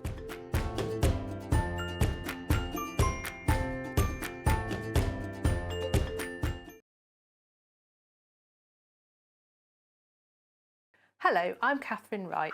I'm from Leicestershire Craft Centre, which is based in Market Harborough. I love all kinds of sewing, but probably my favourite thing to do is dressmaking. But I also teach patchwork and free motion embroidery and anything to do with textiles really. I love to have a go at felting and crochet and knitting and, oh, you name it, I'll have a go at it. So I started sewing when I was 7. My mum taught me to sew, and the very first thing I made was an apron. But I'm a terribly impatient person. I just want to get on with the project. So I didn't wait for her to help me cut it out, and I cut it out myself, and I didn't know you had to have a seam allowance. So I made the world's smallest apron, and my mum still has it somewhere. Sewing tips, I would say, I teach a lot of people to sew, especially beginners, and I would say don't get disheartened. Take your learning journey slowly. Don't expect to suddenly make a ball gown or suddenly make a king-size quilt. Build up your skills, you know, slowly. And I would also say the iron is your friend. Use your iron a lot. It makes your sewing look so much better. It helps you get things in place where you want it before you sew, and is a really handy thing to have. Are you a fan of Sewing Street and Yarn Lane? Why not join our growing Facebook fans pages? Just search Sewing Street Fans and Yarn Lane TV Fans on Facebook and click Join Group. It's that simple. Never miss out on the latest news and updates from our presenters and guest designers, special offers and plenty of chat with your fellow fans. Share photos of your makes, ask for advice, interact with your favourite guests and presenters, and be a part of the ever-growing sewing and yarn community. See you there!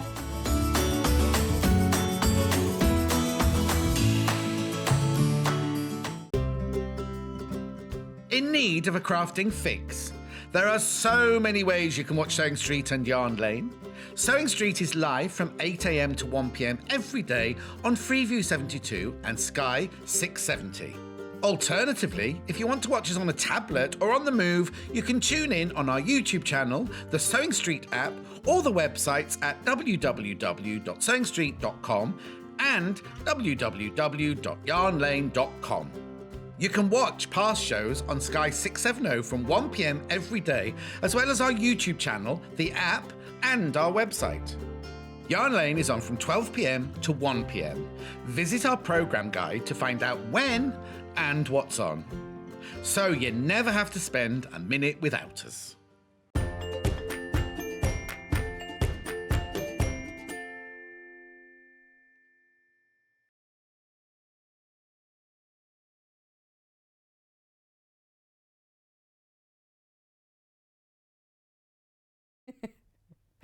And welcome back to Sewing Street for Bird of the Month. So we had to abandon Bird of the Month last week or the week before, because we couldn't get the stock. But we have now, which is very, very exciting. So shall we have a look at the Bird of the Month? Look at that quilt. We have had it completely made up and quilted by the wonderful Amanda Little, who used to work with us. And it's gorgeous, isn't it? She's even quilted birds on it. It's just beautiful. So far we have done January, which is the wren, and then the next one on the line is February, which is the pigeon. Can you see that one? So the whole point of Bird of the Month is that every month we will be doing one bird, but we're going to do 2 this month so we catch up. And then at the end of the 12 months, you'll have all 12 of them and you can turn them into a quilt. And at that point, we'll also be selling a panel which has all the borders and the sashing and the binding and the squares on it. And then at the end, I will show you how to make it all in. So what you can do is you can buy each bird and save it till the very end when you make the quilt. Or you think, well, I don't want to make the quilt, so I'm going to make one of the projects. Or you can buy 2 birds and make a project and the quilt. Now, what I decided was that all the birds are exactly the same size. The square panel is 10.5 inches square finish. When you cut it and use your seam allowance, it's 10 inches, but the actual printed panel is 10.5 inches. Every panel comes with 5 complementary strips, which are fabrics that will coordinate with it, and they're 43 inches long, so they're just like a design roll, 2.5 inches wide. So I have designed a project that will work with any of the birds.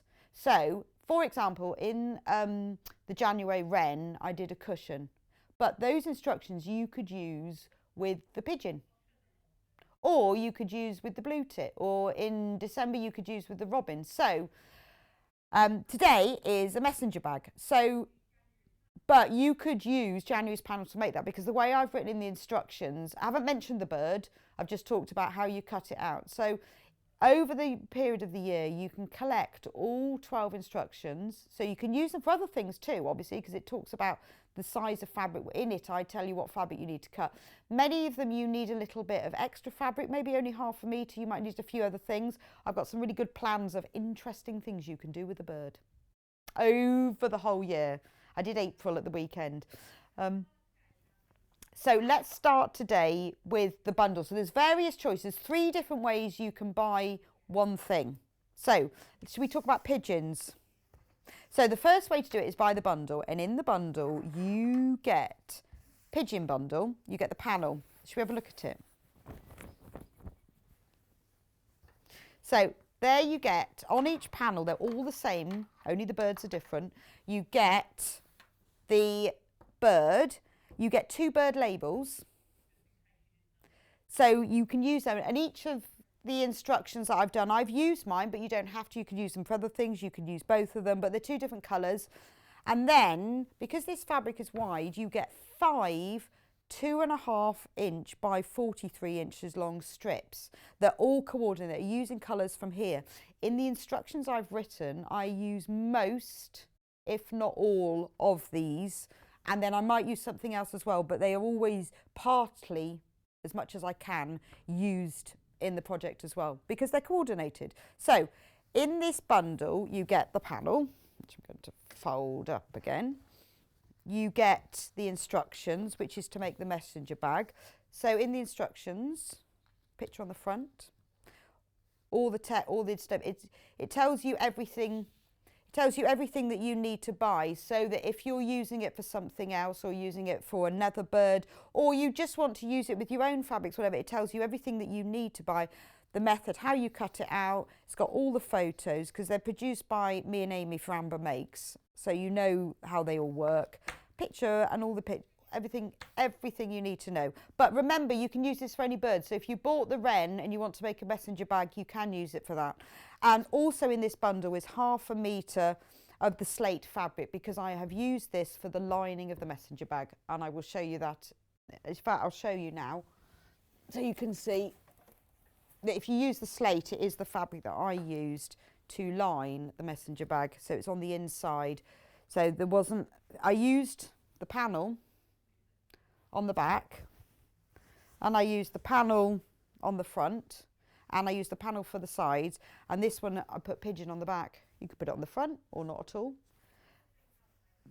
I will go through this and show you how to make it in the next bit, but that's why you get the ½ metre of slate. So that's bundle number 1. But also the other bundle is, so we're not going to give you 2 birds every month, but in the 12 months there are 12 birds, but there are 2 surprise birds. Just because not everybody likes every bird, so there are 2 surprise birds. One is now and one is in about June time, I think.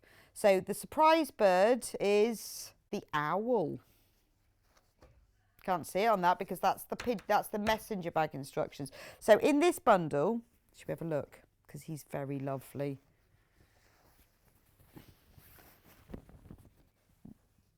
Let me get in there. Look, he's a barn owl, and you know he's a barn owl because he says barn owl underneath. And then his complementary strips, aren't they gorgeous? They're lovely. So you've got like a flowery one there and 2 spots, and then a really sort of the pale one, which is the colour of like the owl's chest, and then all of those colours there.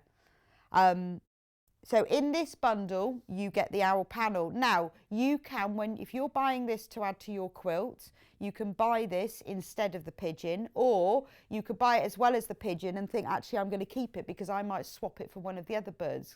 So it might be later on and you think, oh, I don't like the goldfinch or something. I want an owl instead. I don't know. Just for example, well, I was going to say the starling, and then I thought, well, people might not. I don't know. I don't know what's wrong, but you might not like them for some reason. So you buy So you can buy it as a replacement for the pigeon, a replacement for one of the others, or you can buy it because you just want to make something with it. Maybe you want to make the cushion from the January, you could make an owl cushion with it. So in this bundle, you get the owl. You get the instructions, obviously, same messenger bag instructions, and 1/2 metre of silver mink, which is a latte sort of colour, and I've used that for the lining. Right. With the bundles, the pigeon is winning in the bundles. Who knew? But in the panels on their own, the owls are winning. So you can also, right, so those are the bundles. But what you can do, if you want, that's coming up on the screen in just 2 seconds. There it is, £9.99. You can buy just the owl panel. So if you only want the panel, maybe you're going to save it for the quilt, or you've already bought the instructions for something else. And remember, there will be more coming up over the year all using this. So, you know, if you just want the panel and want to wait for something, this is the owl panel. £9.99. Okay. Or if you want just the pigeon panel, you don't want the instructions, you want the whole bundle, you just want the pigeon panel, which comes with the strips as well. I've just got it folded that way. That's on the screen at the moment, £9.99, just the pigeon panel with the complement things. Kirsty says she's got nothing. She says she's got nothing against the pigeon, but she's the barn owl at Brownies. Well, there you go. And there's a lot of things that I'll be making over the year that you might think. So say you've bought the barn owl because you like it. There'll be other things. Oh, I'll buy those instructions because I can do that with it. So if you only want the instructions, you just want to make a messenger bag. Maybe you bought the wren last month and you think, I want to make the messenger bag. £9.99 is just the instructions on their own. And remember, they will work with any bird. So if you've got a bird on there that you like and you want to do a messenger bag, all the measurements will work. Right, so those are your options for this month. For last month, which was the wren, if you missed it, here is the wren panel. I'll open him out. So there's the wren, really pretty. Really popular when we did this, had so many lovely messages about people who loved wrens and people who were in the wrens, and we had discussions about Jenny Wren and where that came from. Jenny Wren comes from a nursery rhyme or a book, and I can't remember now, or a poem. That's the wren panel. It comes with obviously the 10.5-inch wren. It has the 2 names, and it also has the complementary coordinating fabric strips, which are 2.5 by 43 inches. So that's the panel. So we also have the instructions. So for the wren, let me show you, it's on the shelf. Look at that, as if by magic, that was the cushion. So if you want to just buy the instructions, oh, he's going fuzzy. If you just want to buy the instructions because you want to use them to make, like maybe you want to make an owl cushion, then you can buy just the instructions. Let me show you here. The patchwork star cushion. See, matches. Same thing. But if you wanted to make an owl cushion or a pigeon cushion, or later on one of the other bird cushion, those instructions will work with any of the panels. Okay.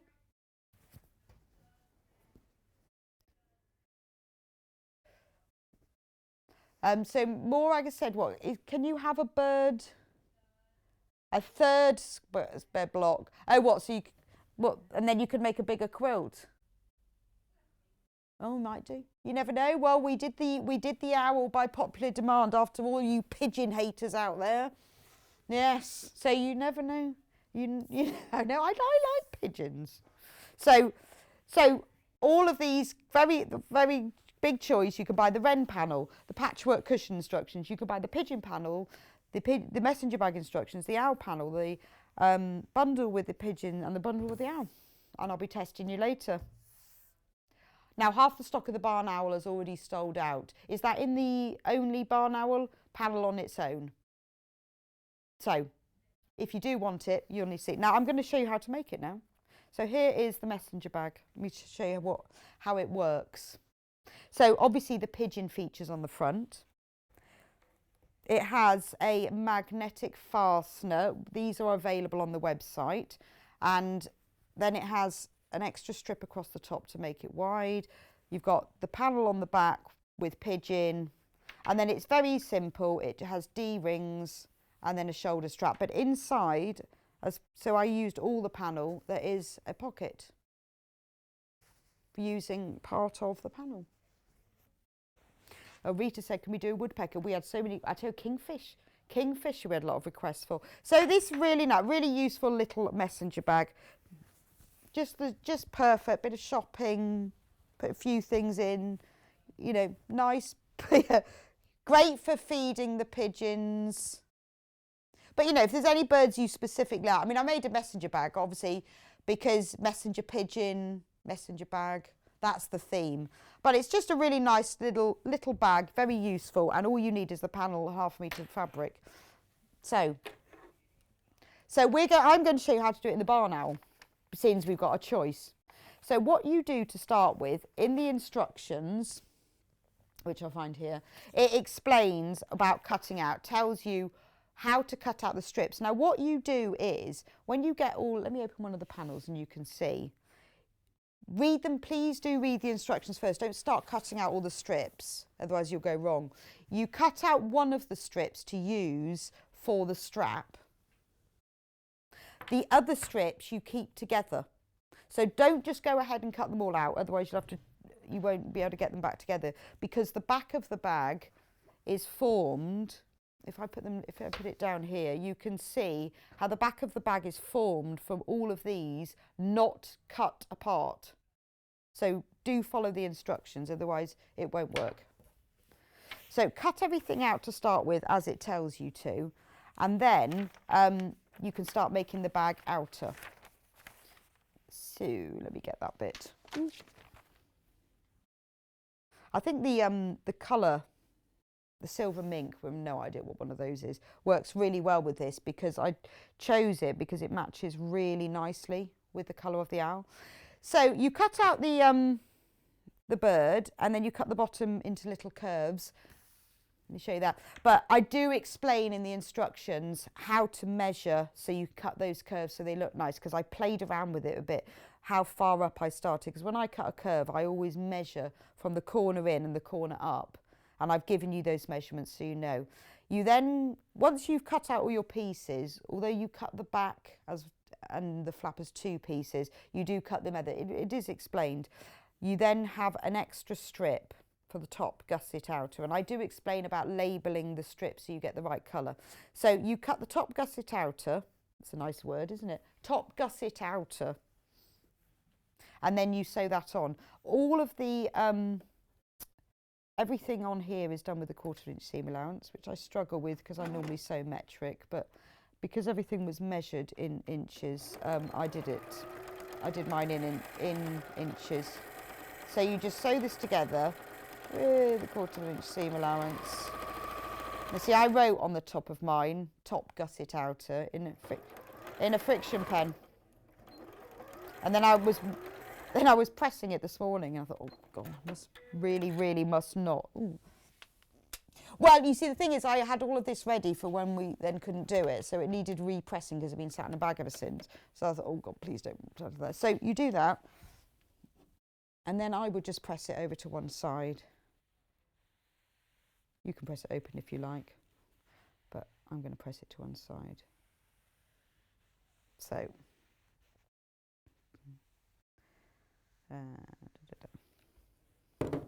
Oh, well, I've got to remember what I did next. I did this so long ago. Right.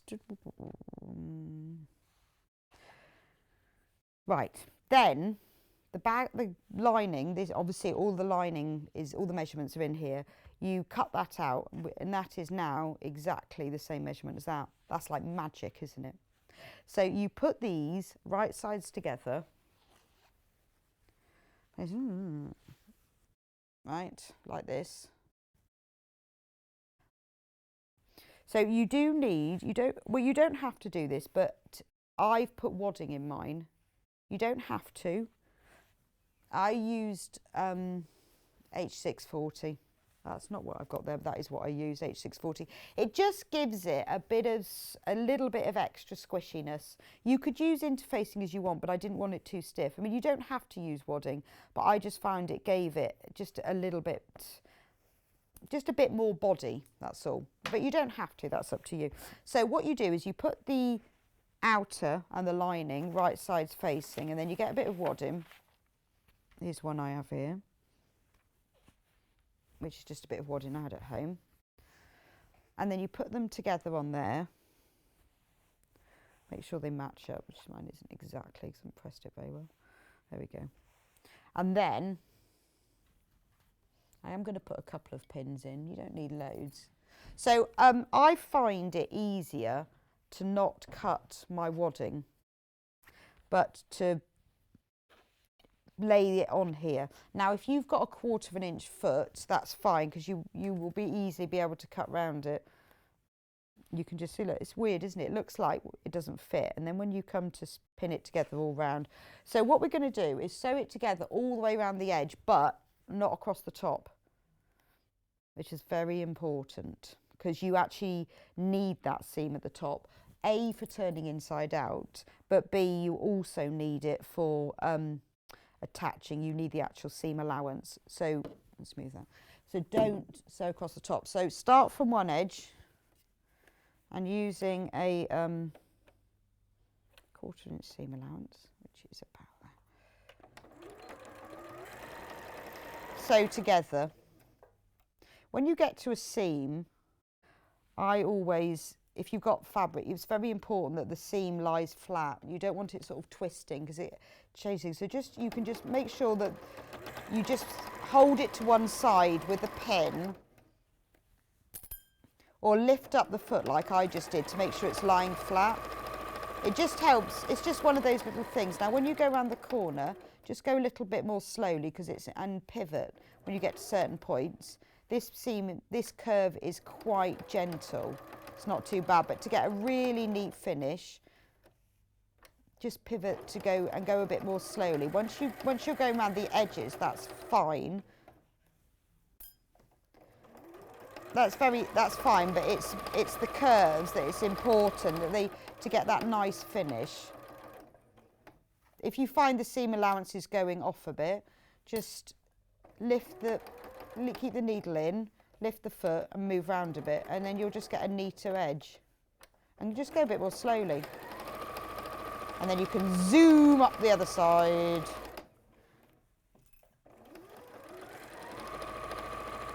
There we go. And zoom back up the other side. And then when you get to the end, just reverse stitch. Right, now what we can do, I always press after I've sewn before I do anything else. It sets the seam, the sewing machine, the stitching, the movement of the stitching between, separates the fabric threads. It just sets the seam, and it gives you a neater, more professional looking finish. Then you take a pair of scissors, like so. Should remove the ironing mat at this stage, and cut all the way around the edge. So I find it easier to do it this way, because if you cut the wadding to the same size, which you can, you've then got to match it up all around the edges and hold it still, and wadding is much more movey and flexible. What's the most popular in the country, Paul? The what? I've not heard of that one. The teat. Oh, that's so funny. What, the tea towel? I didn't repeat that to start with because I thought he was being rude, because sometimes he does say me rude things. The tea towel. Oh, I love a tea towel. Right. You could put this on a tea towel. There's an idea. A square tea towel. And then it'd be an owl tea towel. Owl tea towel. So, that was a rubbish joke. When you get to the curves, just snip into them using sharp scissors, not like these. And just be really careful you don't cut the stitching. So just cut a little bit within them. It just helps the curves to lay a bit flatter. That was a rubbish joke. Also, what you can do is in the corners is trim, let me show you on the back, is trim the wadding off a little bit.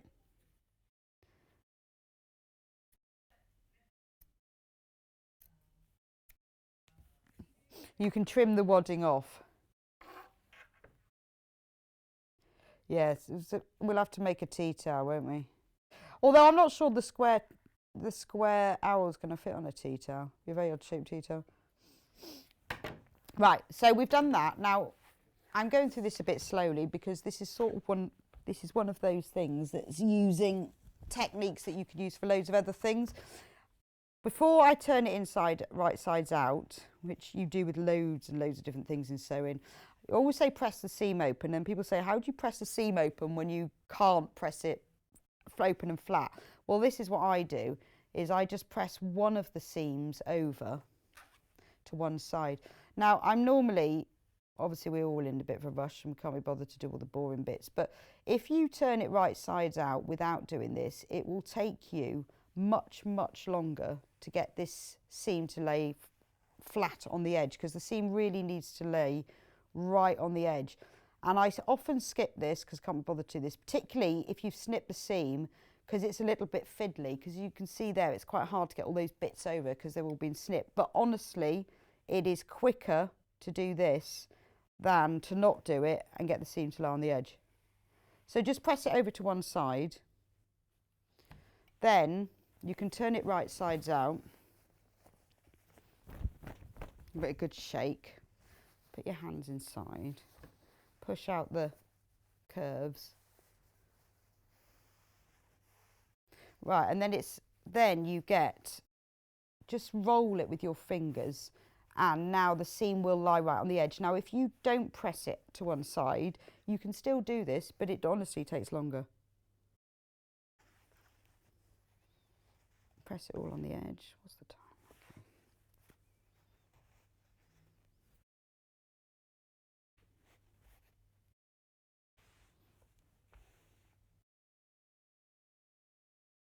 I would use this, I haven't got any water in it, but if I did have one with steam on, I would use a steam iron here, because you'll get a much nicer edge. Right, it looks like it looks like that's shifted, but it hasn't really. I need to, there we go. It looks like it's shifted, but you just need to shovel it a lot up a bit. Now that is the bag flat. Now what you can do is you can top stitch around the edge. That's what I did with the pigeon. As you can see, let me fold that there, that I top stitched then all around the edge. That just gives it a neater finish. You don't have to do that, but it holds it down and gives it a slightly neater finish, but that's entirely up to you. The way that I've explained cutting this panel, you have to cut it to a specific size. It does mean that the owl will be in the middle, or the bird, or the wren, or whichever bird you choose to do. So I'm not going to top stitch because that takes a bit of time, but you can do that. Now the next thing you need to do is add the magnetic snap fastener. They are on the website for £2.99, and I have them in my little bag here. So what does it say? Because you've got to get. I've given you all the measurements for this. So the snap fastener needs to go into the bottom of the flap, but only into the lining, not into the rest of it. So what you do is you get a, oh, there it is. I thought I'd moved the tape. Well, I moved the tape measure last time, but it's okay because it's in my trolley. Measure centrally across. I'm going to do it with centimetres because it's more accurate. So just measure across the centre. So that's 22. Just talking to myself. So I'm just talking to myself. Just talking to myself. And then 1 inch up from the bottom. There we go. Now I'm going to mark that with a pen. Oh, people like the owl more than the pigeon.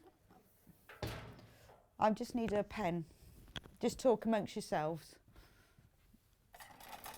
Oh, there isn't one. I'm back. Yeah, don't worry.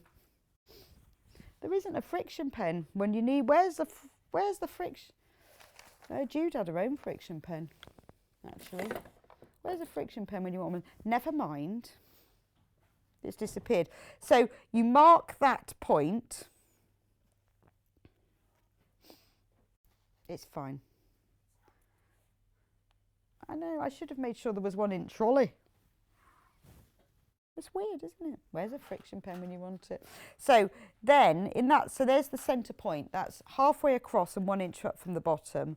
Place the washery thing that you get on that centre point. Kat's going to give me a friction pen now. Thank you very much. Oh, I might have a black one. Right, so then if you'd already marked that point, I always put a pin then and it holds it flat. And then mark the 2 parallel lines. And luckily they have little holes which you can draw through. That's not why they're there, but it's very useful. So now you've got those 2 lines. You now need, and this is even funnier, isn't it? 'Cause this is where I can't even find the next thing. Are they scissors? Oh, God, they're scissors, aren't they? That's brilliant. I don't know how you open them. I don't know how you open them though.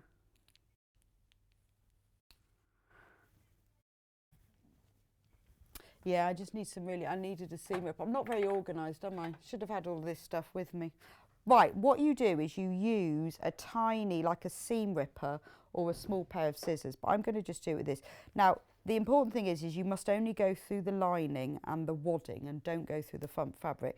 So a seam ripper is ideal for this, and you're probably more organised than I am, and you've got one. It's fine, I can use these. I'll try not to cut my fingers. Right, so that's fine. Then you take that little,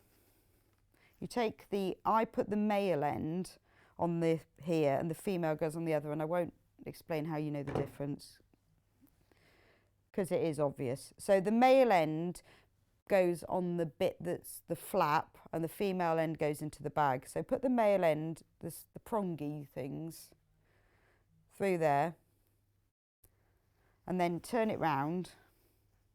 Put that washery thing on top of there. Now, because you've gone through the wadding, you don't need to put anything in here. If you were just putting the magnetic clasp onto something that didn't have extra, then I would put a piece of wadding behind it or another piece of fabric. So, because obviously that magnetic clasp is going to be pulled on and off and on and off. And then you fold the prongs. I always fold them inwards. Some people fold them outwards. But I always fold them inwards because I think it holds it tighter. There we go. And now, from here, you've got a neatly inserted male end of a magnetic clasp. Yours will come in silver, it's just that happened to be the one I had at home. Do not lose the female end because it's extremely frustrating later on when you spend an hour looking for it. Not saying from experience, obviously. Right, so we've done that. You can top stitch it before or after, it doesn't really matter, that's up to you. I think in the instructions I've said to top stitch it after, but it actually doesn't really matter at all. So what do we do next? You've brilliantly written instructions that I actually can't remember. Now we're going to make the gusset. The gusset. Which, yeah, it's all sorts now. Oh, look. Do you know what's just fallen off the table? No, a pen.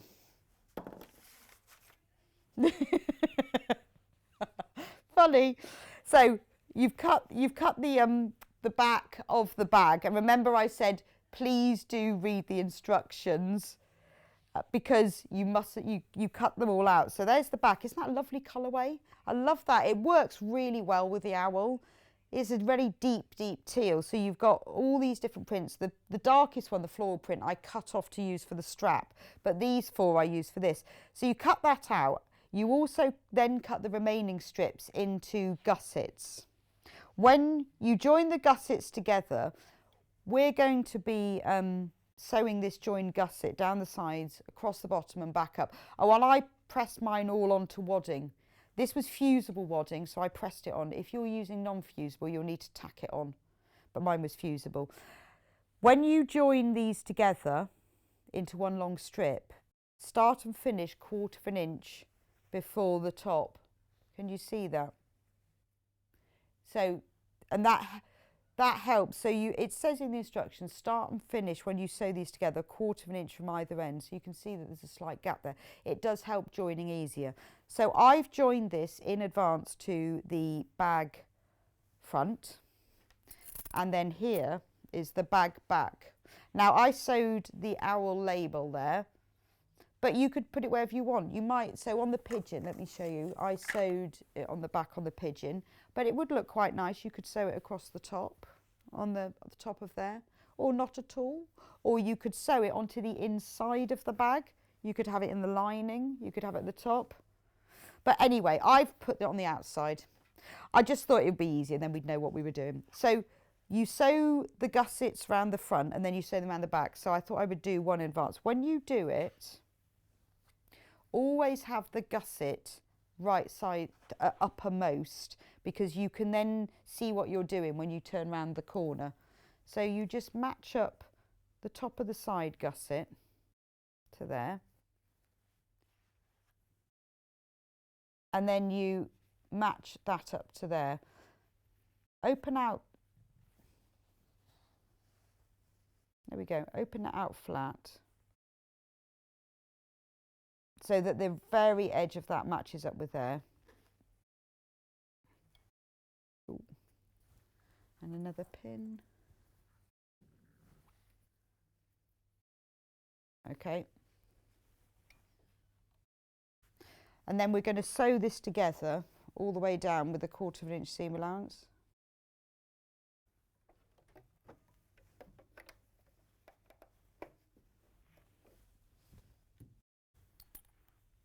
Right.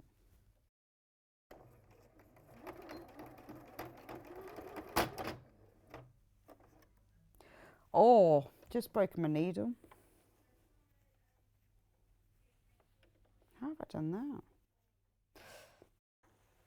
That's fine. That's, what have I got behind me? Sharps and top stitch. I will use a sharp, but. No, the thing is that I'm sewing through 2 layers of wadding here, and sometimes your needle will break, so you need to swap to a jeans needle. So when you put your needle in, make sure the flat bit of the shank is at the back. Tighten it up. It happens all the time. I break so many needles constantly. Oh, it's so annoying. And you know, and when you break 2 in a row, you know why? It's because you probably need a thicker one. So I would say when you're this is quite, there's 2 layers of wadding and 2 of fabric. Let's hope this works since it's the last one in the packet. But if you do break your needles, then just think you probably need a thicker one. Although I have to say, we all use a universal needle, don't we? Because think, oh, universals for everything, but universal needles are actually slightly rounded. They're not completely sharp. So it means that you can use them for jersey and normal stuff. But actually, if you've got quite a tightly woven fabric or a very lightweight fabric, I would always use a sharps instead.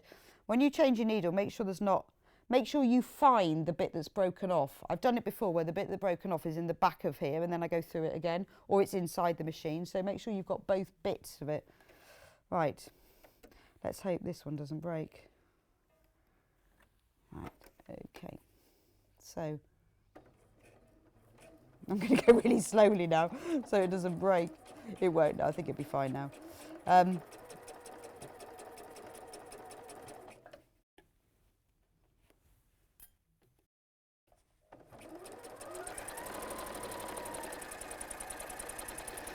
I would imagine it's probably because I had a universal needle and it probably was getting a bit blunt, because we probably rubbish at changing them.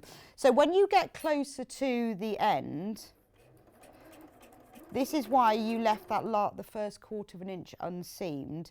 Sew up to the actual seam and then leave the needle down, lift the needle up and then pull it round and pin, I don't know if you can see this, pin the other end first.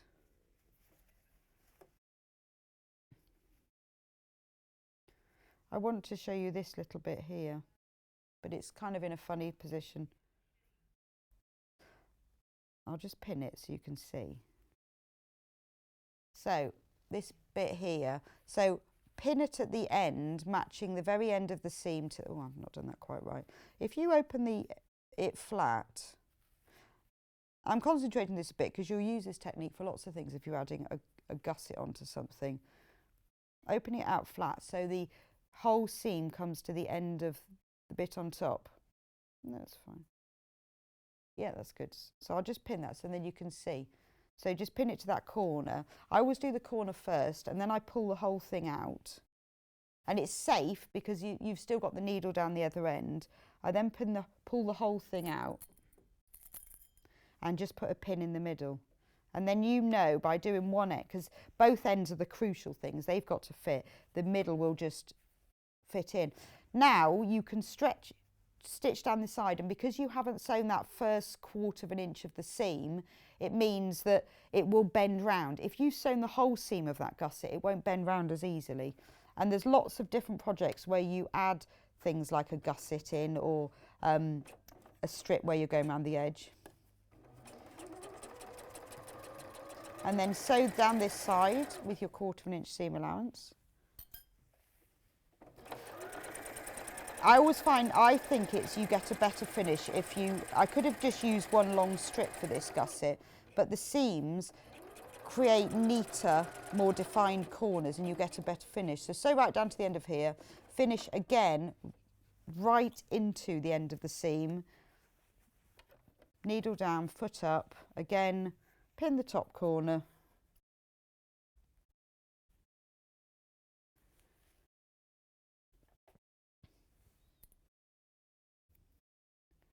And then foot down.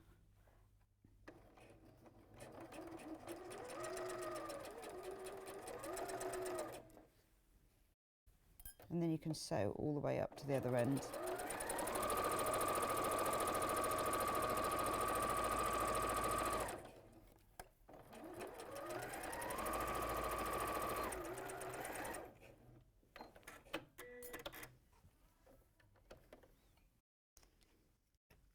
Well, that's weird. So the barn owl is the most popular so far, but the pigeon is most popular with new customers. What does that mean?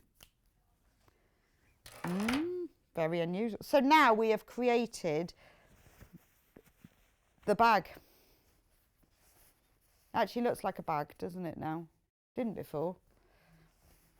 But at least you see, the thing is, I think when things are in a panel, you can't really see what the colour looks like. So just push all the corners out. I mean, it's only, once it's finished, only a 2-inch deep messenger bag. It's only a little one.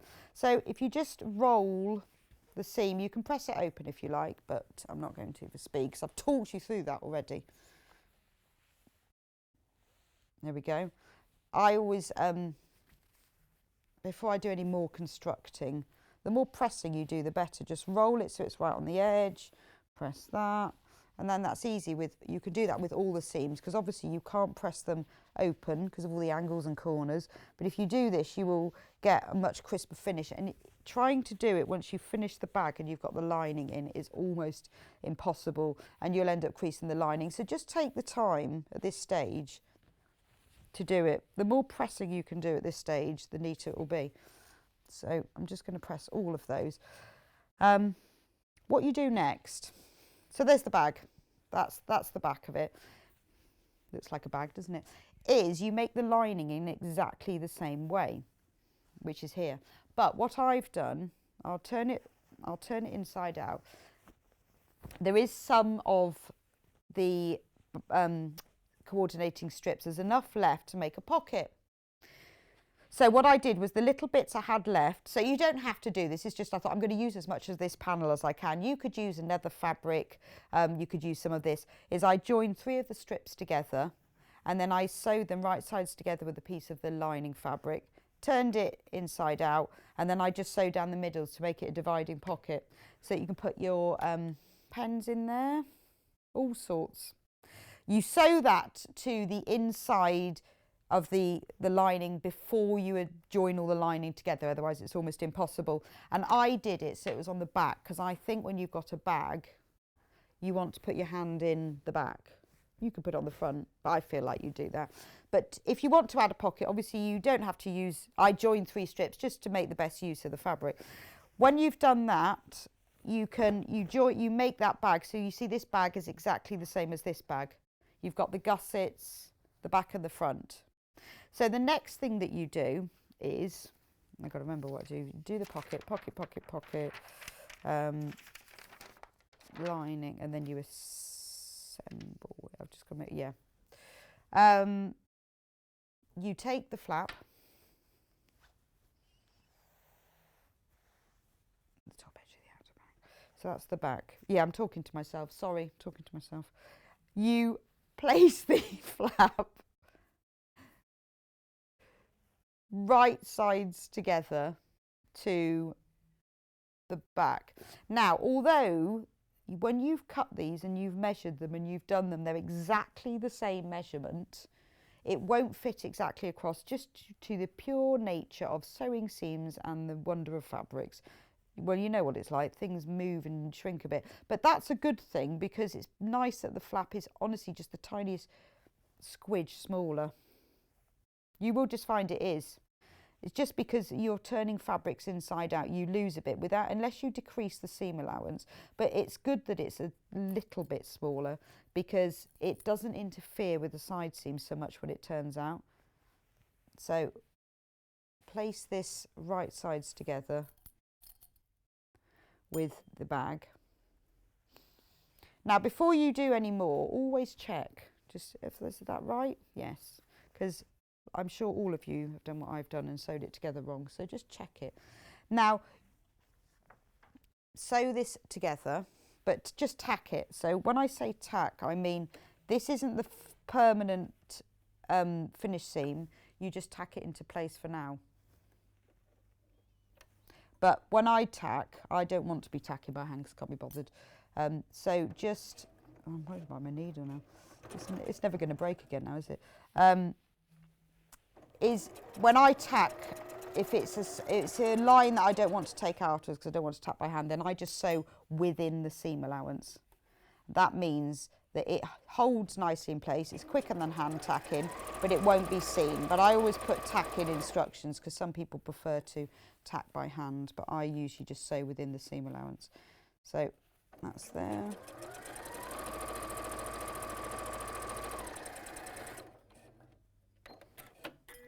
So that's sewn on now.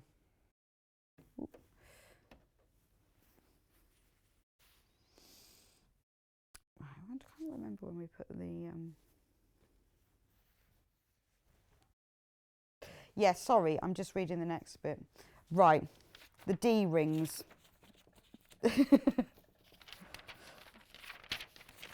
Pat's just... Oh, that's nice. Pat just mentioned, very good demo, just like me losing stuff and breaking needles. I know. Why does that happen to me? Nobody else.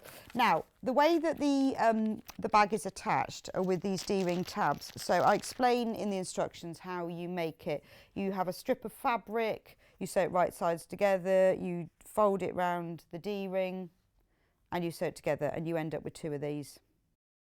Just D-ring tabs.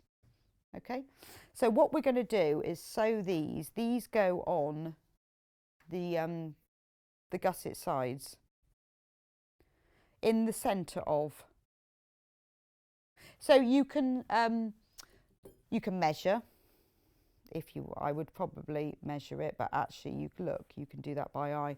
So pin them on either side.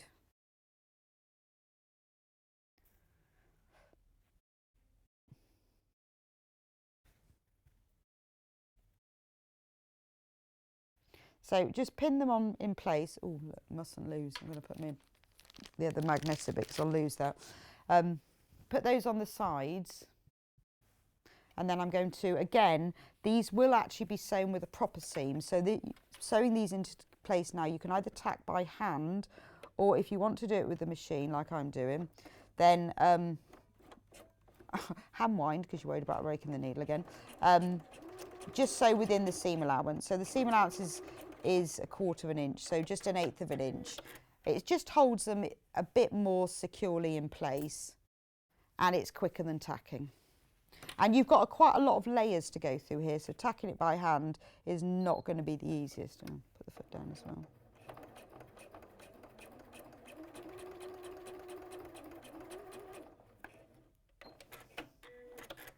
Right, so there's the D-rings. They're all ready to go now, because I knew I'd forgotten some part. And then we're going to do, I can't remember when we do, oh, do you know what, it's easy. When you're not on your own making, when the presenter talks, you can read your instructions and go, well, what's the next bit? So we can now put on the other magnetic clasp. Now we've all joined it together.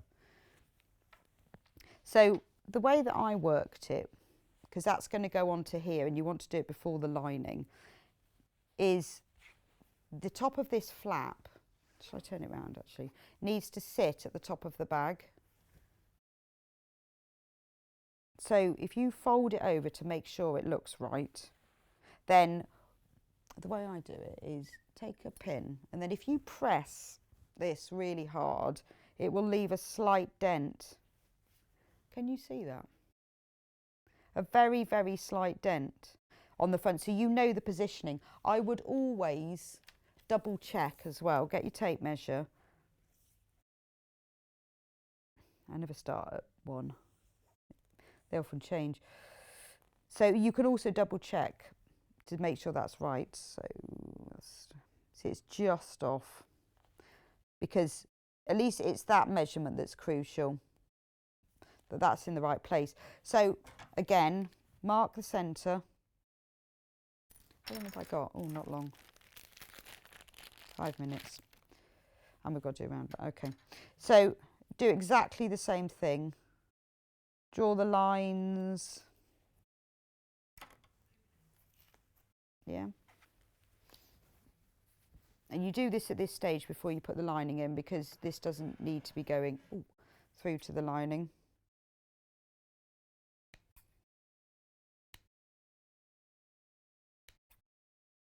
Now, the best way to do this is with a seam ripper, not a very large pair of scissors, but because I haven't got mine, I don't know where the seam ripper is.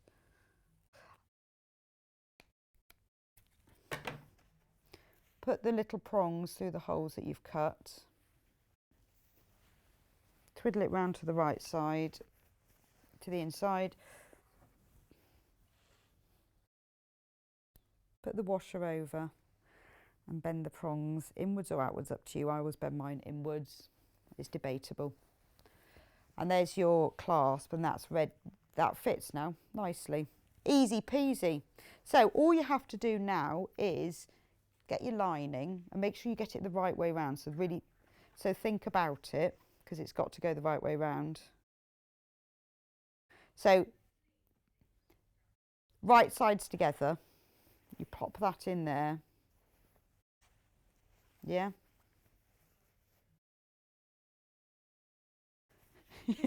Make sure the flap has got to be, the flap's got to be inwards. The D-rings need to be inside. Everything needs to be inside. So I didn't mention, I have left mine, is that you do need to leave a gap in your lining. Actually, do you know, that's really weird. I haven't done it. You leave a gap in the lining so you can turn it right sides out. So you sew it together. I haven't got long left, so I'm not going to do this. You sew it together all the way around the top, and then you turn it right sides out through the lining. I won't finish it off. But then you get this. Then what you do is you cut a strip of fabric from one of the fabric strips, and I use the darkest one. You trim it down, you cut a strip the same from the lining fabric, and then you can see on the pigeon bag, all you do then is you top stitch all the way around, turn the short ends. You just have to fold it round the D-ring and sew it across.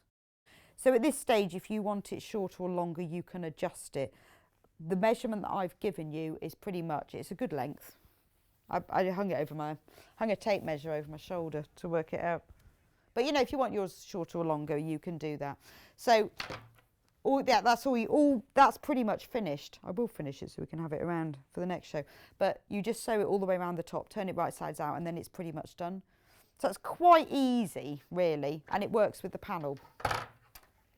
It will work with any of the panels. Yes, any of the panels at all. So let's recap. Oh.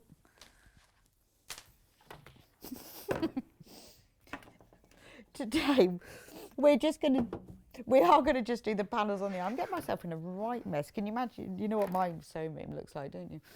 Panels on their own. Pigeon. He's the February panel, bird of the month for February.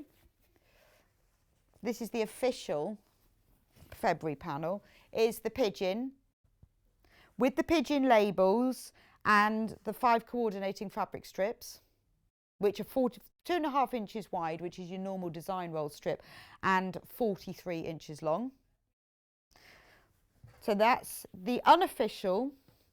Oh, he's called Extra. He's not called February. The unofficial bird of the month is the owl. Hundreds and hundreds of these. So I will finish off the messenger bag. So when we do next month's bird, you can see what it looks like as an owl. So that's just the panel. We have sold hundreds of these. He's beautiful, isn't he? I like the teal background he's on. But he's been designed so he will fit in with the other colours on the quilt. He hasn't just been designed alone. So if you put him on the quilt, he will look absolutely fine. Look at that.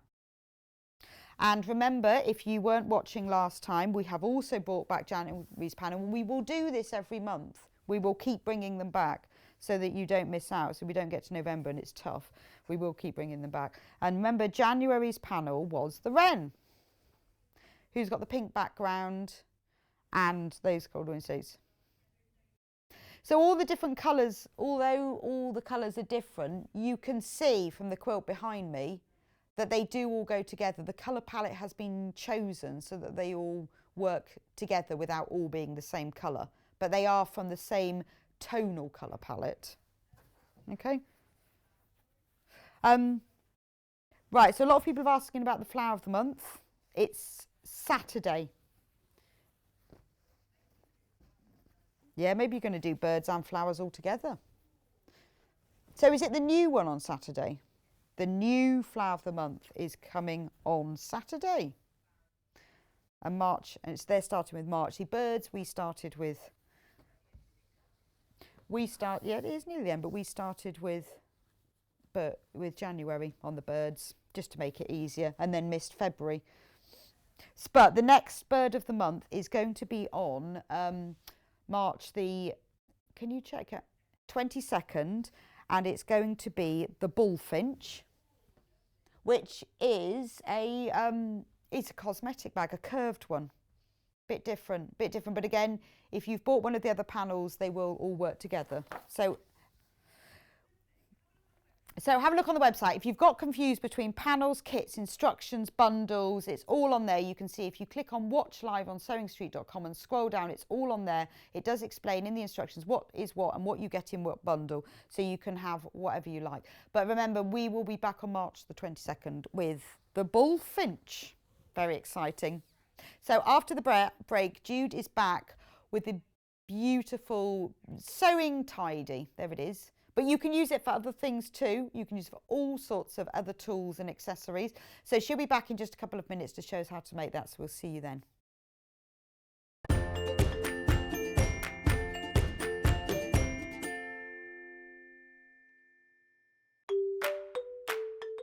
Hi, I'm Rebecca Harrison.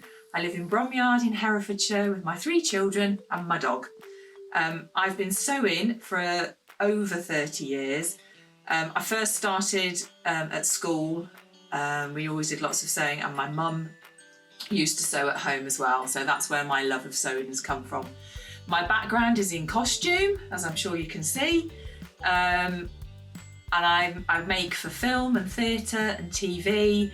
I've worked on films such as Titanic, Shakespeare in Love, Evita, James Bond, and theatre work. I've done things like Mary Poppins, Guys and Dolls, Prince of Egypt, I've also worked for the Royal Opera House and the Royal Ballet. When I worked at Angels, I was lucky enough to meet lots of film stars. They're all walking around the building and in fittings. And some of the people that I bumped into and met were Sir Richard Attenborough, Hugh Grant, Imelda Staunton, Juliette Binoche, and I even got in the lift with Christopher Lee. And that's where I met the lovely John Scott, which obviously you all know. I'm really pleased to be joining Sewing Street. I can't wait to see you all. While we're having to spend more time at home again, we're here to keep you busy and entertained. Sewing Street will be live every day from 8 a.m, bringing you plenty of demonstrations with our experts in dressmaking, quilting, bag making, toy making, needle felting, embroidery, and so much more. Our community of fellow sewists on the Sewing Street Fans Facebook group are there to chat to you about whatever you're making, sharing photos and advice. Check out the Sewing Street Facebook and Instagram pages for fun competitions and offers.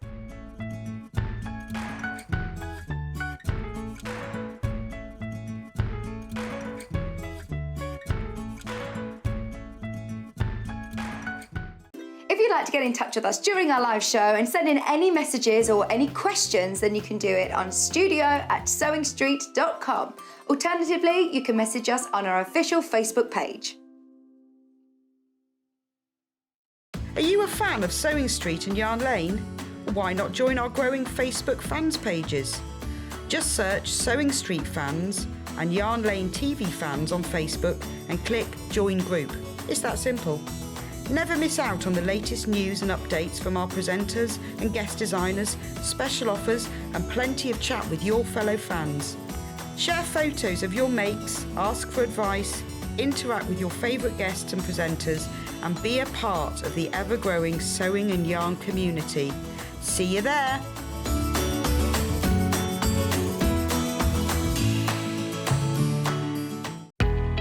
We know that shopping online can be a confusing and sometimes daunting task, and sometimes all you want to do is talk to a human being.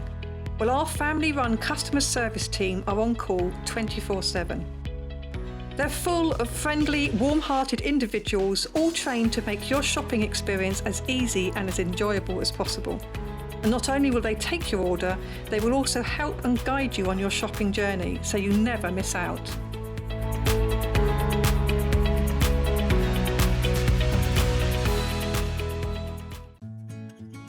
While we're having to spend more time at home again, we're here to keep you busy and entertained.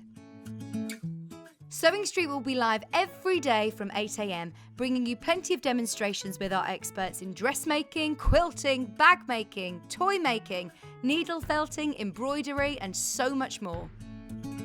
Our community of fellow sewists on the Sewing Street Fans Facebook group are there to chat to you about whatever you're making, sharing photos and advice. Check out the Sewing Street Facebook and Instagram pages for fun competitions and offers.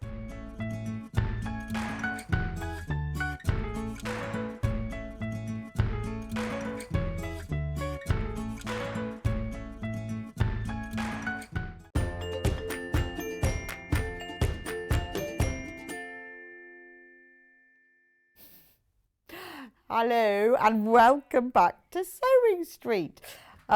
Last hour of Sewing Street today. Whoa, it's flown by. But don't worry, don't panic. We've got Yarn Lane. Do you like my cardigan? Cave. Just saying. Carol's just arrived. She's joining us on Yarn Lane in an hour. We've got Cave, we've got Rowan, we've got patterns. Oh, it's beautiful.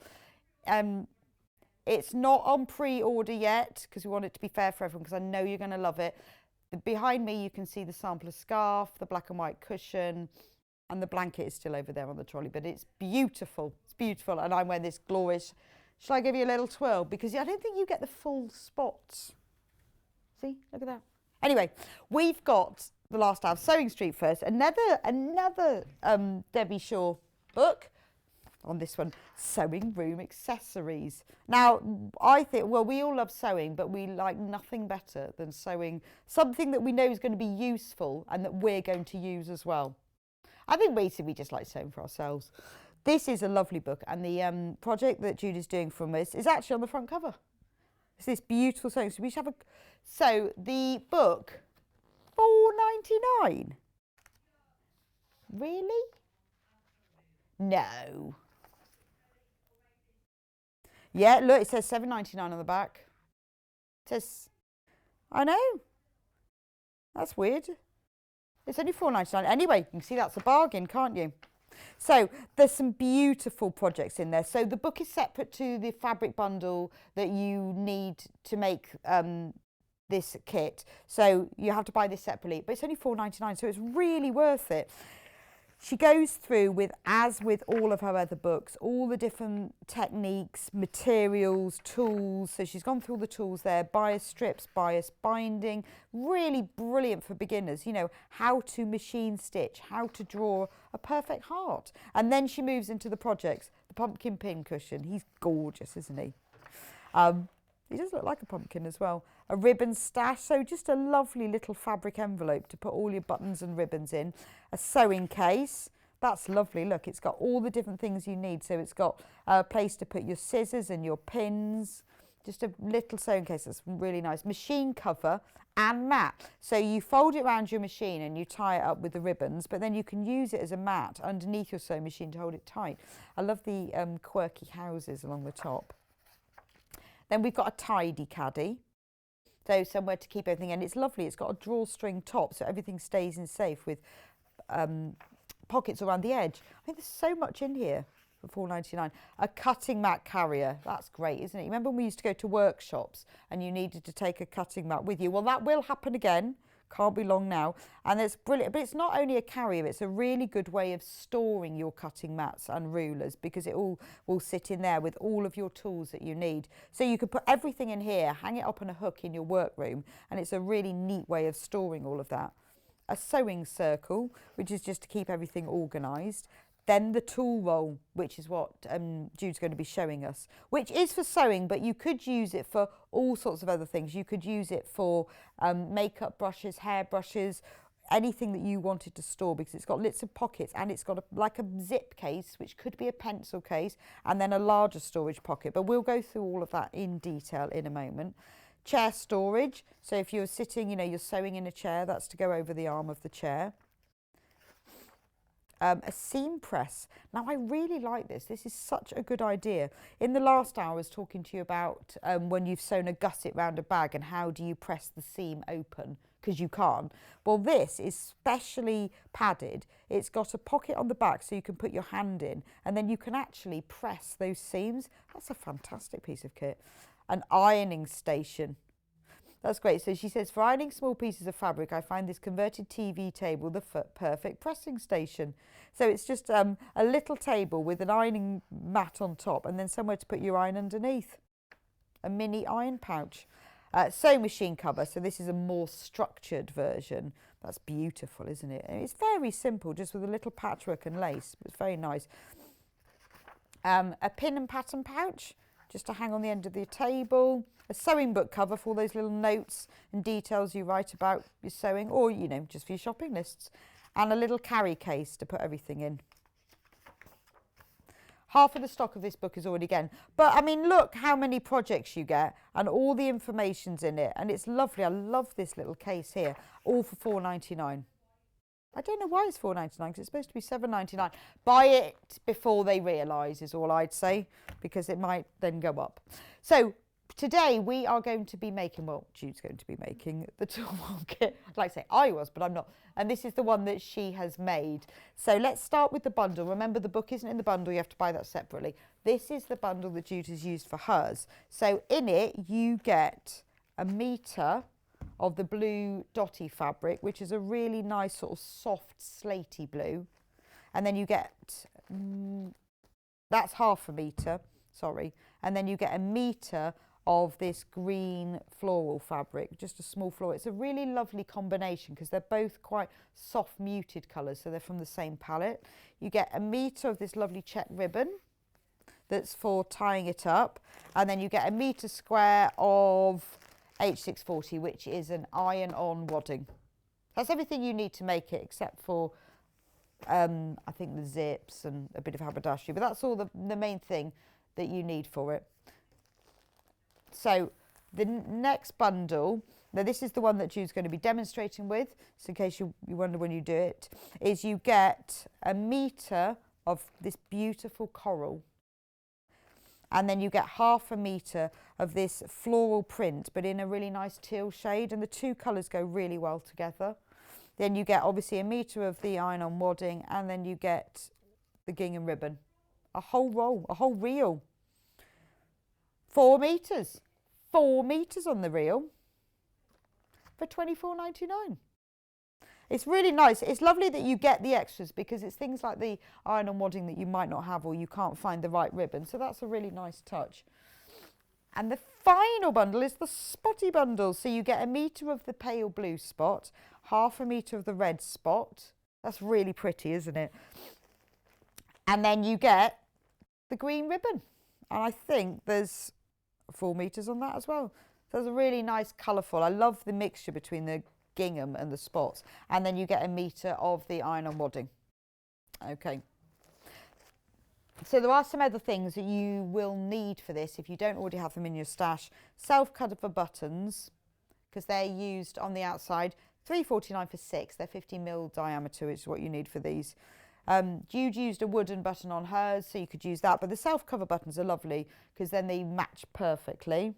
We've also got a seam ripper, which I wish I'd had in the last hour. Very good for inserting magnetic closures, and also many other things too. But you know, this is a lovely tool that once you've made, you can put into your tool roll. And a pair of scissors. I love these scissors. These are really nice, these Fiskars Universal Scissors, because you can adjust the screw slightly. So depending on what thickness of fabric you're cutting, you can adjust it. It's lovely, isn't it? And brand new. Is that these? Brand new friction pens. And Jude and I were talking about these earlier, and how it's very important that you have more than one pen. So this is a pack of 4, black, blue, green and red for $10.99. It's absolute bargain. I mean, we were talking earlier about how fantastic these are, and they are the right size. They're not the super fine that aren't as easy to draw on. These are the right size. But they're normally $3.99 each, but this is $10.99 for a pack of 4. And in a case, and they are brilliant because they do iron off, and obviously you do test them first on your fabric. You should always test them first on your fabric, but I've never found they don't come off. So these are perfect part of your sewing kit, are the friction pens. Okay, so over to you, Jude. So how did you find the instructions and the book? And really easy. Again, I think this looks more of a daunting project because there's a lot to it. It does look quite complicated. But once you like split it up into separate bits, it's a lot easier to do. Okay. So do you cut out everything first? I do. And then you can kind of like play around with it. I suppose it doesn't have to go in the order that it's gone on in there, but it just for easy's sake.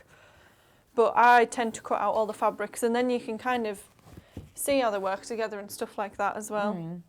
So so the fabric that you get a metre of is being used for the outside and all the pockets. Yeah. And then the one you get half a metre of is being used for the inside. For the mat. Yeah.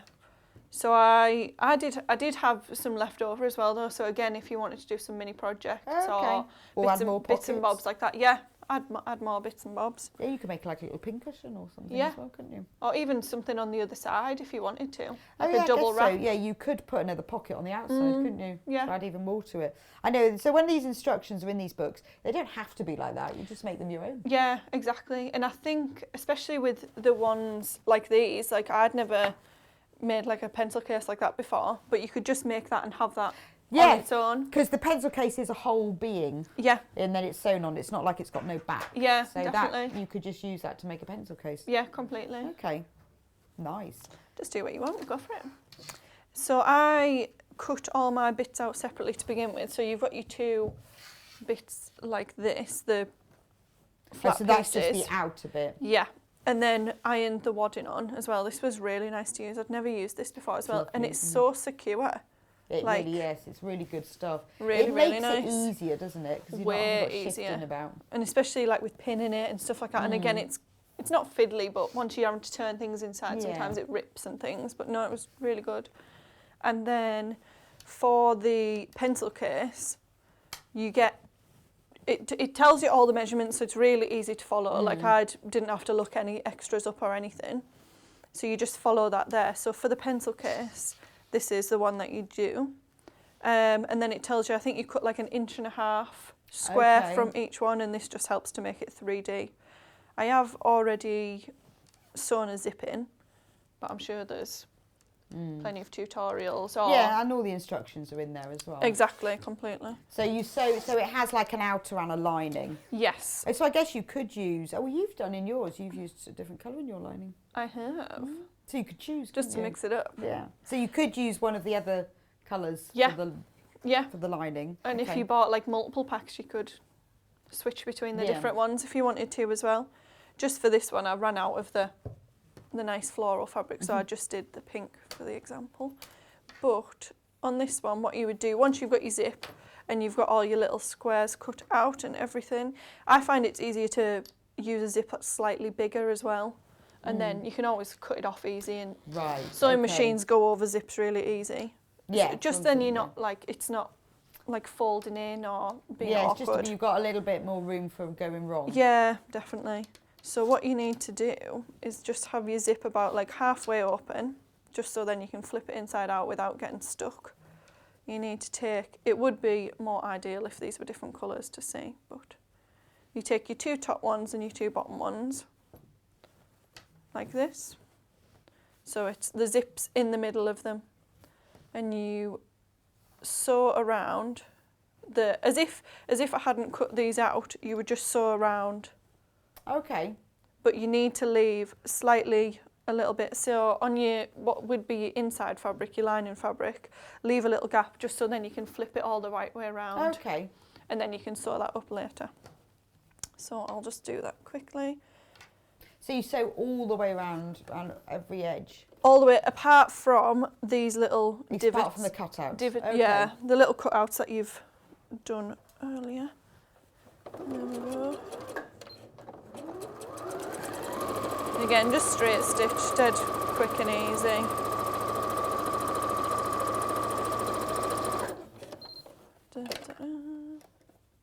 And because you've already cut them out, it's nice and easy to line up as well, because you can just line up where the cutouts are.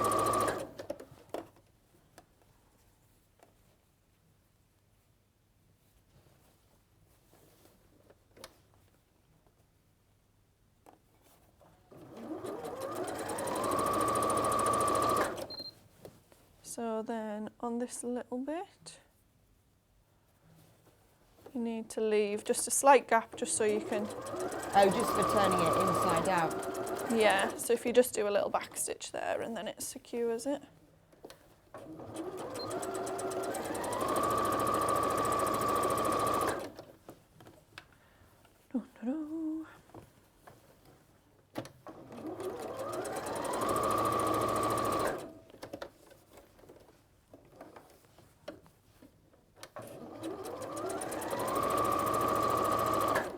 There we go. There's my scissors. Oh, that was quick.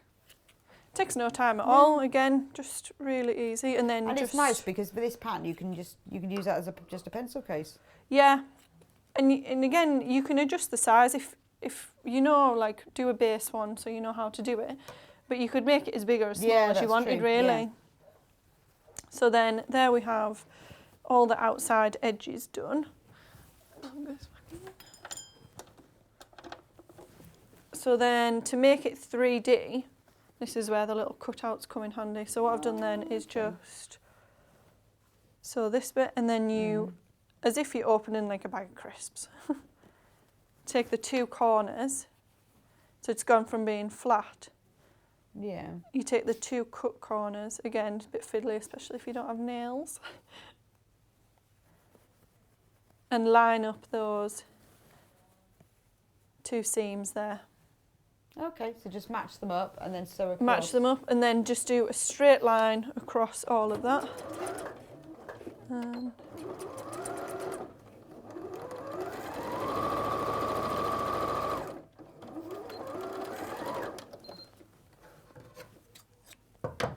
And you just do this on all the corners.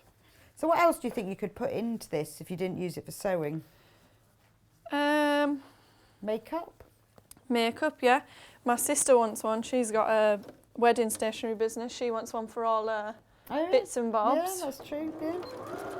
Nice. Art supplies. You could all your hairbrushes in one. You could put makeup out, but I guess, and also these pockets you can make to any. Yeah, Put completely. anything you width you want. So you could put little rulers in there. You can make it your own. Yep. Yeah, you put your protractor. Yep. Your protractor could go in the other one. Your protractor could go in the other one. Maybe not a tractor. Maybe not a tractor. Toy tractor. That's just being silly, that is. Being silly, it's not a tractor. It's a protractor. Set square. Set square. And If all the you- pens, yeah. pencils. If you were into your Your crocheting calculator. things. Anything really. That's what they call them in the West Country. Calculator. Calculator. They've got no in them. Calculator. Nice. Now, there's only 10 of the book left. Wow. How many do we have? 11? I think if you love craft, then you love storage as well. So anything to help with the storage is great. Ribbons. Yeah, a Welsh oyster. Doesn't even need to be craft stuff. It could No, it literally doesn't just exactly. be like kids' pens and pencils, or I mean, it does say it's a toolkit, doesn't it? yeah, Yeah, you could put a toolkit in. It could be a really nice, if you're a DIY. be a nice toolkit, wouldn't it? Screwdrivers. You just need to do the same where the zip ends are. You'll have two openings. You just need to do it as if. So it's like looks quite like a big opening there. Just one on top of the other. It's a bit fiddly because the zip's in the middle. But again, straight across there. Okay, yeah. I guess it'd be a nice gift for somebody because you could make it and then fill it Yeah. with individual chocolate bars. Chocolates. Oh my God, on the same wavelength. Yeah. So I'm thinking Twix is in here, and then this could be filled Mini with eggs for eggs. Easter. Or cream Yeah, eggs. that would be nice, wouldn't it? You could get quite a lot of Kit Kats in the large pocket. Oh. Or you could just fill this with fruit salads and blackjacks. Oh, Couldn't you? I love them. And then you could give it to somebody as an Easter present. That'd be nice. Easter fabric. I'd be well happy with that. Actually, any of these would be really nice, wouldn't it? So there we have it. You could use the eau de coat on it. So if you were going to use it for makeup or something that was going to be like toiletries, hand creams, or... He keeps going left, right. Are you trying to confuse me? Left. Oh, me! Me step. Which that way?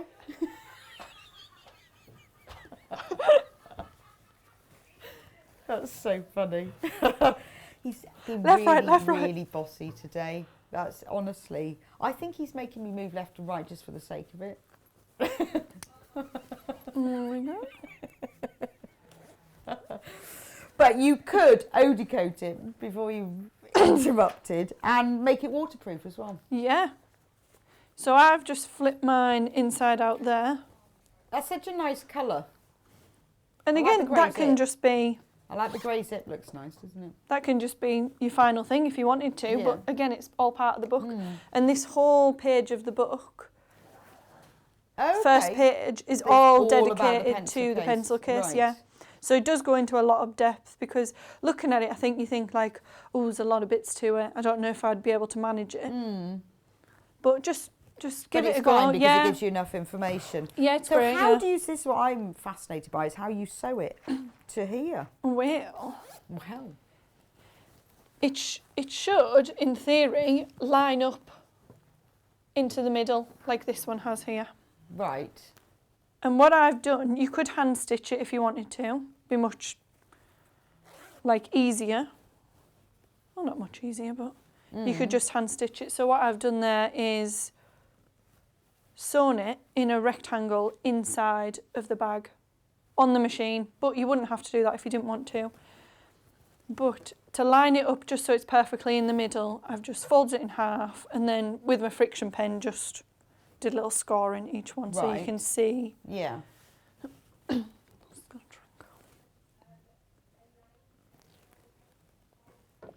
Oh, that's a good one. Elaine says travel cases for your charging cables. Yeah. Be brilliant, wouldn't it? Yeah, so they don't get all those tangled and cables things. and Definitely. be really useful for that, wouldn't it? Yeah. So then... So you measure it up. So do you mark it on so you know where to put it? I do. And I use the friction pens as well, again, just because it's so much easier. It is easier. So much easier. And we do have a packet of 4. Wow. Special deal. They must have been listening to us raving about them. I know. Earlier. Special pack of 4. To and make, then you pin it on. Yeah, to make sure I get a straight line, I usually just press down okay. the edging. So that just crisps the edge. Just creases it a little bit, just so you can kind of get a guide. So you just like pinch the two.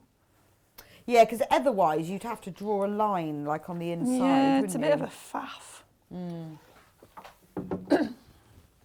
There we go. So you can see it's a little bit on the inside. You can see, anyways, you've got a little bit of a line. Right. Yeah. So that's Don't know easy if you'll enough. see. Yeah. And you could always go along it with a pen. Oh, you or could. Yeah, that's true. whatever. So if you wanted to be sure, and then you've got to get your sewing machine in there. Inside, yeah, hand stitch if you want, but again, just I'll show you with this one. So you just go. I've already done this one, but we can go over. It's a little bit of a faff getting it over, but if you just try and flatten out as much as you can, wiggle along. Okay. And it doesn't matter if it's not perfect because you're not going to see. No. Once you've got your bits and bobs Yeah, in but you've there. got yours really straight. I'm just going to have a look. Yeah, no, you've got it really straight. Nice and practice. So you can obviously get into the corners okay then. Yeah, fine, fine. Because I guess it's all very flexible, isn't it? Yeah, and because it's a bit 3D and it's just fabric, it'll will stretch a move bit around. anyways. And So again, you just go around really, really simple like that. oh, Beverly said she used hook and loop tape on hers, so you can take it off. Yeah, I guess you could, couldn't you? You Yeah, could sew so that you just could- onto it. Yeah, I suppose if Yeah, you it just... depends what you're using Yeah. it for, whether you want to take it in and out. Yeah, definitely. So then that's super simple, and then boop. Now I've just put a little bit of ribbon on I there like to that. decorate as well. Yeah, I guess because you've got loads of ribbon, but it looks nice, doesn't it? I like the ribbon. Looks lovely. And then the next part of the project in the book, to follow the book, is the little pocket here, which it says it's for your embroidery hoops and things like that, but again, can be for anything. Oh, well, the bigger one. Mm-hmm. Okay. Yeah, I guess so. I mean, Which yes, is- it fits embroidery hoops, but yeah, you could use But it. small embroidery hoops. I think Yes. people tend to use bigger ones, but I suppose you could use for anything really, couldn't But you? you could put away. It's just a bigger pocket, isn't it? And again, that just comes, and all the measurements are all in the book and everything. Because if you were taking a project away with you, you could put parts of the project in there Yeah. as sort of the part make if you were doing EPP or something, all the hexes and things. Yeah, exactly. It's really good actually. It's really easy. Oh, it's a bit of a 3D pocket as well. Yeah, that's the thing. I think that's why it's a bit better as well, because it's not like snug. You Yeah. can get more into it. So you could get, a whole, if you were doing some embroidery, you could get Yeah. all of the fabric in there. And because it's padded as well, it'll protect whatever's Yes. in there. It's not going to damage or scratch or anything like that. So with this one, again, I think it's like 15 by 20 centimetres, something like that. And you just cut an inch off each of the corners, and you just do the same technique as with the bag. You just fold the corners inwards and do it like that. So your 2 points come to join, and then just a straight stitch along that bit there.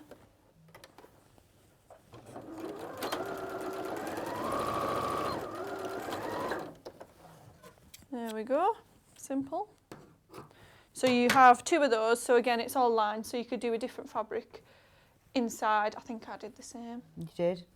Just to keep So you it make nice 2 simple. exactly the same. 2 exactly the same, so that's one that I've already sewn as well. So you'd put your 2 wrong sides together. No, you wouldn't. You'd put your 2 right sides together. What am I doing? Here we go. There we go. And again, this bit is super, super simple. You just sew all around the edges and again, leave a little gap. Okay, and then I just tend turn to, it out. yeah, Yes, I tend to just leave a little gap at the side, just then it's not as noticeable.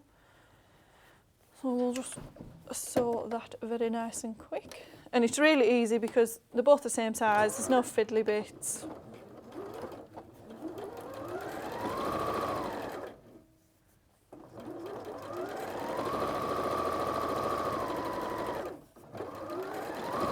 So the book is now completely sold out. Wow. Wow. That's amazing, exciting. isn't it? Yeah. I'm surprised it's only £5, Well, it is only $4.99. $4.99. Yeah. So you bought it before we get caught for it only being $4.99. Bargain. Bargain. Nice on a Monday morning. Well, Yeah, it's sad when you've had your birthday all week and then it's not your birthday anymore. was it yours? No, it was Sewing Street's birthday and we had it for all week, you see. Oh. All of last week. And we had prizes every day. Oh, nice. And we've got 2 prizes to announce. So every day we had a prize, and then if you shopped, you can just get it. You got entered into the prize draw, and every day there was a prize. And today we've got to announce yesterday's prize, because yesterday was the last day, and also the week. So there was another prize that was the weekly prize, and that had a sewing machine in it. Wow. Lucky and an winner. ironing, a special steam iron thing, loads of fabrics and kits and all sorts. So there was daily prizes, weekly prizes, and we're going to announce those 2 today. How It's exciting. exciting. People will be on the edge of the seats. And then if you shop, you've got a mug and a badge as well, Oh, based on the first 3 days. that's good, isn't it? It was brilliant. There was a lot of special things going on, but it was all week. We had balloons and everything. It was a big celebration, so it's a bit sort of... Everyone loves something to look forward to at the minute as well, Yeah. don't they? Exactly. There we go. So I've just turned that inside out. I did snip the corners first just to make them a bit cleaner and so you can get them a bit pointier. Yeah, because it is a little pocket, isn't it? It's nice that it's all lined, though, isn't it? Everything is lined. Yeah, it just makes it more durable as well. So Yeah. obviously And when it's you're nice in and that out you've of it put, all the time like and the things lining like on that. there looks really... Yeah. Yeah. So then if you just did a little iron of this,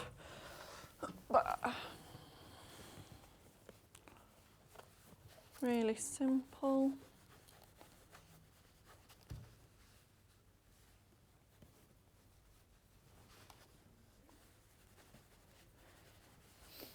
And this pink's lovely. The two colours look really lovely together, don't they? It's very me, these colours. Is it? I love a floral as well. Oh, well, there we are. Did they choose it? Maybe they chose it especially for you. I like the spotty one, I think. Do you? Yeah, I love a spot. Oh. The most popular is this green and blue one. I like the spotty one, but I love spotty things. Do you? Yeah. This one is the There most we go. popular, but I would choose the spotty one because I love things that are spotty. There we go. And then just to secure it, you would just do a straight stitch. Okay, just a top stitch across the top. Yep.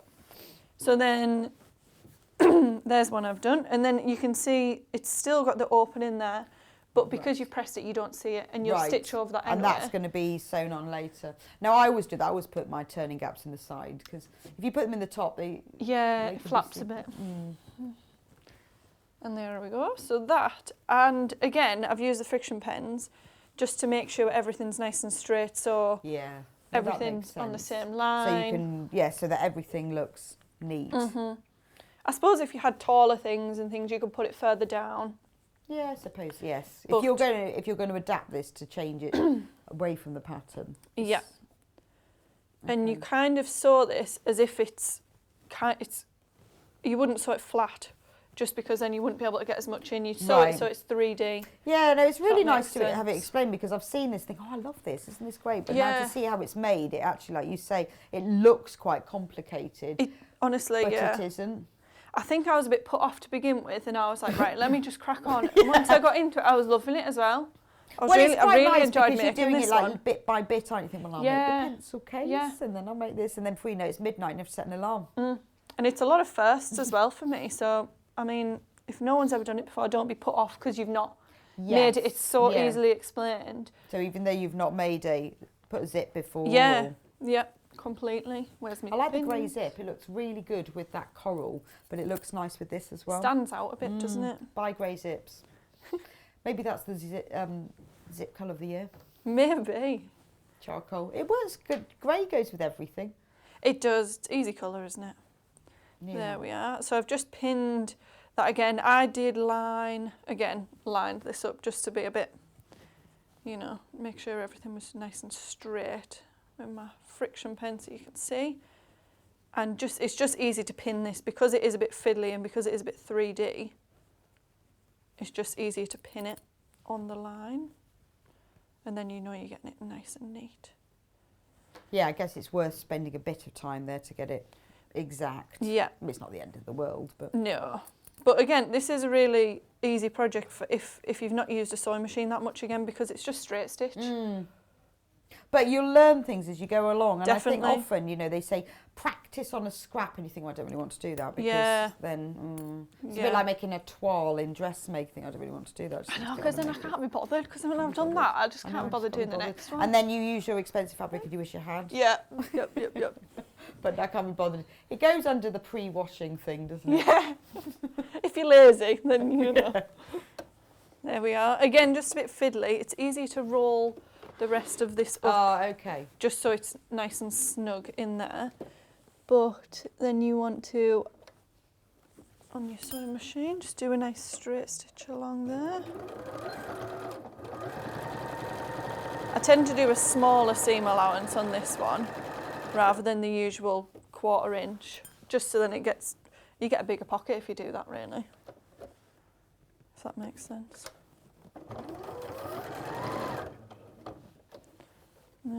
Oh, so yeah, it's like, so you just hold it flat as you go around. Yeah.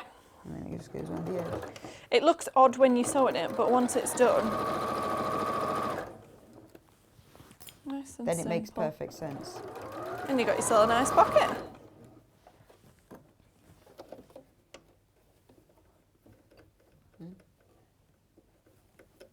So you could use this pocket for other things, couldn't you? Not this pocket, because that's in your sewing thing, but the concept of making it, you Yep. could use it for other things. Completely. It's up to you. Like And the front of your cardigan, Yeah, should you want one. Or an extra pocket. that's perfect. But just extra pockets and thing. Well, it's just a really nice technique of sort of doing a flat pocket. And you're not having to fuss around with like doubling your seams over or anything like that because it's lined. Yeah, it's you're not just having easy. to. Yeah, you haven't got to turn under it. It actually works quite well. There we doesn't are. it? So nice Nice little pocket. and secure. Now I have hand sewn a little hook and eye onto there as well. Okay.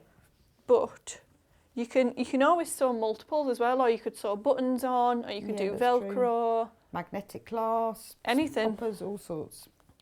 Just to And hold it all in place. just to hold it all, and then I've put the other half of the hook and eye just on the end of this ribbon, and I just did a little stitch there and made a bow and just Yeah. hand stitched that bow as well.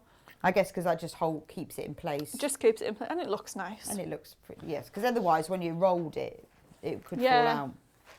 It has been thought through. It's really all been thought It's through. nice. Yeah, it's lovely. I did really enjoy making this one.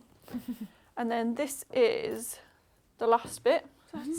It goes really quick once you get into it and all the bits are cut and you've out. worked out how. And I guess Yeah. also if you've cut out everything in advance, then you're all ready, aren't you? Definitely. So then this was. So is this called the pencil pocket? Yes, this is the easiest one. So again, all the measurements on there, and you don't have to do any fancy cuts or anything this time. It's just a flat. It's just a flat. So then this one's really simple to do. So you just do it, turn it inside out, and just do a nice top stitch along there again. Okay. So you got yourself and the opening is there, but again, you won't see it. Yes, so if you have it on once the it's side, already on. yeah, that's quite nice. And then it just gets joined in when you top stitch. Yeah. So for this one, And then what about the flap? the flap. Well, blah, blah, blah. Again, all the measurements are on there, and this one's curved. I actually use a sellotape, roll of sellotape, just to Okay. do the curve. Right. And you just sew that on your machine in the curve, turn it inside out, and then just do a top stitch onto the thing. Okay. So it just sort of overlaps, depending on what you're putting in I mean, it. you don't need the flap, really, if you didn't want to put it on. No, I guess it's to stop possibly things falling falling out. out, doesn't it? But it doesn't. Like your scissors. Yeah. But yeah, if you had it like that, it maybe... Yeah, or you could extend it and do a longer one, or Yeah, move it that's further true. down. Yeah, so you could... Yes, depending on what you put in there is whether you put the flap on or not, Yeah. really, and how big it is, or Yeah. where you put it. I think that's what's good about the book as well. It gives you like the outline, but it doesn't say you have to do this. Right, so you can just choose. Yeah, you can pick and choose what you want to do. So So obviously the pocket is bigger than it needs to be. way bigger than it needs to be, which I looked and I was like, have I done this wrong? Oh no! But you can fit it in, and I've sewn that on there first, the flap on there first, just so that I can get the right size of the pocket. And again, if you needed to adjust this, make it smaller if you don't need as many bits, or I quite like that because I hadn't realised that the pocket was bigger. I Yeah. thought they was just lines, but they're all just like a little Yeah. pleat. or you could just make another big pocket if you wanted to, Oh yeah, that's true. Yeah. and put, I don't know, your notes in or whatever you needed Well, yeah, in put a there. notebook. Yeah, and because obviously it doesn't have to be used for stowing tools. It can be No. used for other things. So you just make it to suit you. Do as what you want, yeah. So then for this one, I've already drawn some lines on there, but it is better to try as you go, like putting your pens in there and things like that, because you think, oh, it might be this big, but then you try it and it's either going to fall out or okay. it'll be a bit too snug. Don't know if I've got a pen. So did you put aside everything that you wanted to put into it first? Yeah, Right. so things like tape measure, or if you wanted a rotary cutter in there, Crochet hook. anything really. So Yeah, because you've got a tape measure and scissors. You've got big pockets. Yeah. Really little one, wider ones. yeah, Sharpie. it's easier to do it as you go, and of course, like, you can mix it up, like, it doesn't have to be, but it's just easier if you know, all right, okay, I'll use about, I don't know, maybe an inch or two for a pen. I can do it. And you can do this all the way along if you wanted to. You wouldn't even need okay. these if you wanted. Oh yeah, that's true actually. You could just have a really long Yeah. pencil. Pencil, pen. So if you only had tools like this, so like it was for art materials or colouring pencils or makeup brushes, you could just have them all the way along. And then once you've got your nice vertical lines, you can just pin these into place. And again, it is easier to draw them on, and then you've got a nice guide, Yeah. because it's not always easy to do a straight stitch, especially if there's like a lot of fabric in the way. I'll just do a random.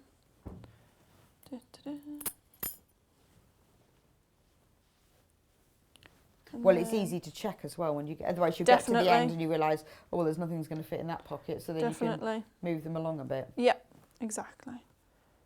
And I've drawn a line at the bottom as well, so I can keep it nice and straight Okay. on mine. And then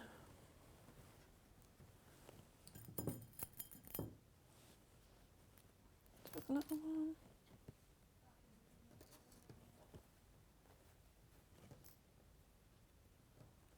Really easy. So it's nice. And again, you can check it if you want. Like, Yeah. So, and then you can move things around rather than sewing one at a time and then realising you haven't got Yeah. anything left. so then, So you sew the vertical lines first. yeah. I don't know if it actually says that in the book, to be honest. I'll read it. Let you know. We'll have a look. But that's what you did. That's what I've done. That's That what makes that's what I sense. found easier. That makes sense to me, though.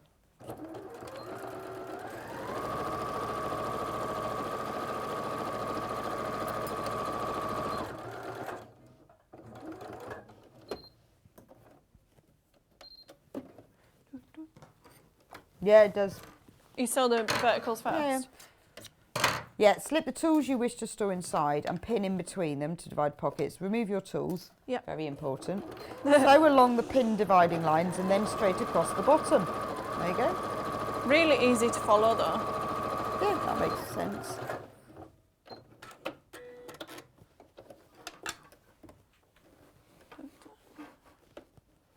And it takes no time at all.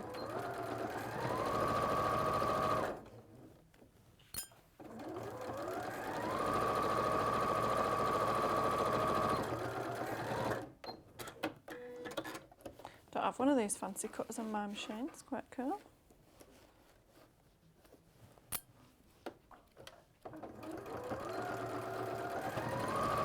It's a nice machine, isn't it? It's lovely. It's Really nice and lovely to smooth. sew with. It's unfortunate we have none in stock. Oh. Otherwise we'd be selling you one. We have no machines at all in stock. Oh, wow.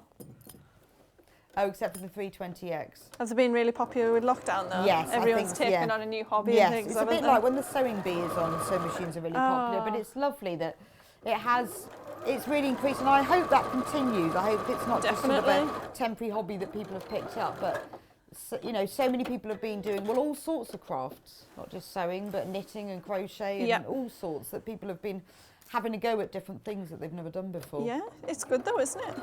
It's good It for you. is. It's good for you mental as well. Mental stuff. Well, you can't, when you're trying to work out to put a zip in a pencil case, you haven't got time to worry about anything else. Oh, takes some time, let me tell you. Because you really have to concentrate. Here we go. Took no time at all, did it? So how do you just flatten them? How do you get them flat then? Do you have to arrange them? I mean, I did it so that they were kind of like pleated. It is easier to do this with bigger ones because you've got more fabric to play with. It was a bit harder to do it with the smaller ones. In the book it just says do a straight line across, Yes. but I think and it makes it look a bit nicer if you pleat them, and they become a bit more 3D as well. So it's a So bit you easier. just sort of flatten them from the centre. So flatten from the centre and you're kind of, again, a bit fiddly. Oh yeah, no, that makes sense. I can see that. So you've got it nice and you can pin it or you can just sew as you go, and again, straight stitch all along. I'll do that. Yes, I suppose you could actually just fold each pleat as you go. Yeah, I think it's a bit easier that way, and then you I say that. That was waterfall. It's Jude that's got the gin. I wish. Maybe later. I've just got water. Because I've got another hour to go, you see. So Gin's for later. yeah, you can have your gin. So do you do any knitting or crochet? I notice you've got a crochet hook. I do not. My grandma did try and teach me, but I never. You need to learn. I know. I would love to. I got as far as chain stitch, but she did teach me how to knit. Okay. And she's the one that got me into like sewing and Oh, everything like really? that. Yeah, I used to love it. I used to do cross stitch with her. Yeah, everything. Nice. Loved it. There we go. Brilliant. How long have we got left? 2 minutes? 2 minutes. Oh, nice and simple, eh? But that's fine. That's been great. So So then you just I presume you put the tie on next. tie. The ribbon. Yep. Ribbon. So we've got loads more ribbon as well than you need. Oh, brilliant. What? So you can add some to your hair as well. So In your bunches. exactly. They're probably not called bunches up north, are they? Are they called bunches? Pigtails, ponytails, pigtails. Okay. You mean like yeah. Yeah. No, There we go. pigtails. Oh, no, maybe. Ponytails is just one. Ponytails just one, yeah. Pigtails like Or bunches. little buns. Anyway. Oh, that's brought Kat's memories of being 5. Oh. To get the centre again, I just squeeze the two. Okay. And it really depends which way you want to roll from. Oh, okay. So you could choose, yeah. Yeah, you can choose. But I just do it from the left and then it's easier. Yeah. And you need to put your I ribbon. roll right. I think I'd go right and then left. Yeah. I think if you're right-handed, it might be easier as well. Yes, probably because I'm right-handed. Yeah. But you can choose. Yeah. And because this is going to be flipped inside out, it's not going to be quilted round the edge. You want to put your ribbon so the majority of it is facing inwards. Which feels wrong, doesn't it? Which feels but wrong. it is right. Yeah. And a little top tip, I would, if you put a ribbon on your pencil case or anything, just put your zip down, because when I was sewing that one, I caught it in the lining and then had to go and unpick and things, which you don't think about when you're doing it. No, not at all. Yeah, I can see what you mean. So There, you just would in catch it case. in the, or you'd end up sewing over the end of Yeah, the zip and that's break what I your did. needle again. Yep. I know, it happens. That's lovely. There we go. Well, that's been brilliant. We now know how to do this. Fantastic. And then you just line it, turn it in Turn it right sides out. Turn it right sides out, and it's so easy. And you can top stitch. Yeah. Another thing that they say as well is to curve your edges. You don't have to, okay. but it just gives it a nicer shape. Yeah, that is true. Again. Well, thank you so much, Jo. It's been lovely, welcome. lovely working. Do you know when you're back? I don't, not yet. Oh, hopefully To soon. be- to be Hopefully discussed. soon. Oh, it's to be discussed today. Oh, well, that's really good. Really good. Well, it's been lovely working with you. Thank you, You've taught you us so many too. different things, and really nice to see. When I looked at it, I thought, oh, that looks really complicated, but actually, It's so like you easy, say, yeah. But it's nice that you've gone through it and worked it out and shown everyone. Well, brilliant. Thank you so much. Thank and you. Hopefully, I'll get to work with you next I time. know. So the book is completely sold out, but we'll recap the bundles. So the starting with the, not that one, the coral one that Jude is working with, you get a metre of this lovely plain coral. It's beautiful shade of, well, it is coral, it's a pinky orangey colour. And then you get half a metre of this like a pale teal floral and leaf pattern, half a metre. You get 4 metres of pink check gingham ribbon and a metre of the H640, which is the fusible wadding. It's just fusible on one side. Really lovely to work with and perfect for all of these kind of sewing mates. Debbie Shaw uses it loads, but it's a really useful thing for just padding things slightly, like bags and sewing rolls, all that sort of thing. The other bundle is the one that Jude had made this sample from, and you get a metre, the metre of the green floral and half a metre of the blue spot. Really nice colour combination this, because both of them are very sort of soft tones, different colours but very nice tones. That's what it looks like when it's done. You get the grey check gingham ribbon and you get a metre of the fusible wadding.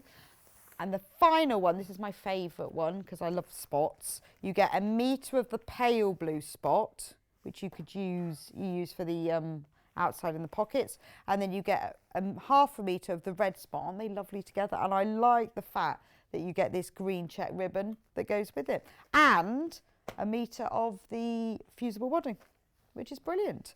Lovely. We've had a great day today. We've learned loads and done loads, and there's been so much on. So obviously, we've got to do winners. Yesterday's prize, which was creative grid rollers, loads and loads and loads of them. Congratulations to Margaret Blair for winning Sunday's giveaway. Well done. I hope you're jumping for joy. I'd love that prize. And there are loads of creative grids in there. And most excitingly, we have had for the whole week, all week long, we've had different people bringing in prizes. In addition to the daily prize, we had a sewing machine, a special steam pressing iron, we had loads of fabrics and kits. Really, really big birthday week giveaway. And every time you bought, you would be entered into the draw. So, big drum roll. The winner of the weekly prize is Amanda Smith. Well done. What a fantastic prize. Oh my gosh. I had no idea what that's worth. Absolutely loads. Fantastic prize. Well done, Amanda.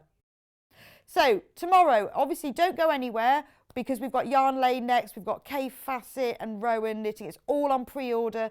You're going to absolutely love it. If you're a Kay Fassett fan, you love Rowan Yarn, you'll love it. So don't go anywhere. If you're watching on Facebook or you're watching on the website, you need to move over to www.yarnlane.com. If you're watching on the TV, just stay where you are. Tomorrow on Sewing Street, 8 o'clock, we've got Bursting with Bundles. Lots of bundles of fabric, loads and loads for you to choose from. 9 o'clock, we've got Catherine Wrighton, who is doing a tropical bird hand-stitched design. 10 o'clock, we've got the Time and Tide fabric launch from Shell Rummel. Really, really nice. It's lovely doing a fabric launch, isn't it? Really nice to bring something new to you and a bit different. 11 o'clock, we've got Catherine back with the basket weave quilt. And 12 o'clock, it's sewing machines. So let's hope we have got more in stock tomorrow, since we haven't got any at the moment. Sewing machines must be back in tomorrow. So thank you so much for joining us on Sewing Street today. Please stay with us to watch Yarn Lane. If you haven't done knitting and crochet before, or if you're interested in it, or you think, I just want to see, we know how much you love the Kay Fassett fabric. So it's all on pre-order. We've got kits, yarn and books. So you need to go onto www.yarnlane.com. It's all on pre-order then. So thank you for joining us today, and congratulations to both of our winners, and see you in just 3 or 4 minutes on Yarn Lane with the K Facet. Thank you.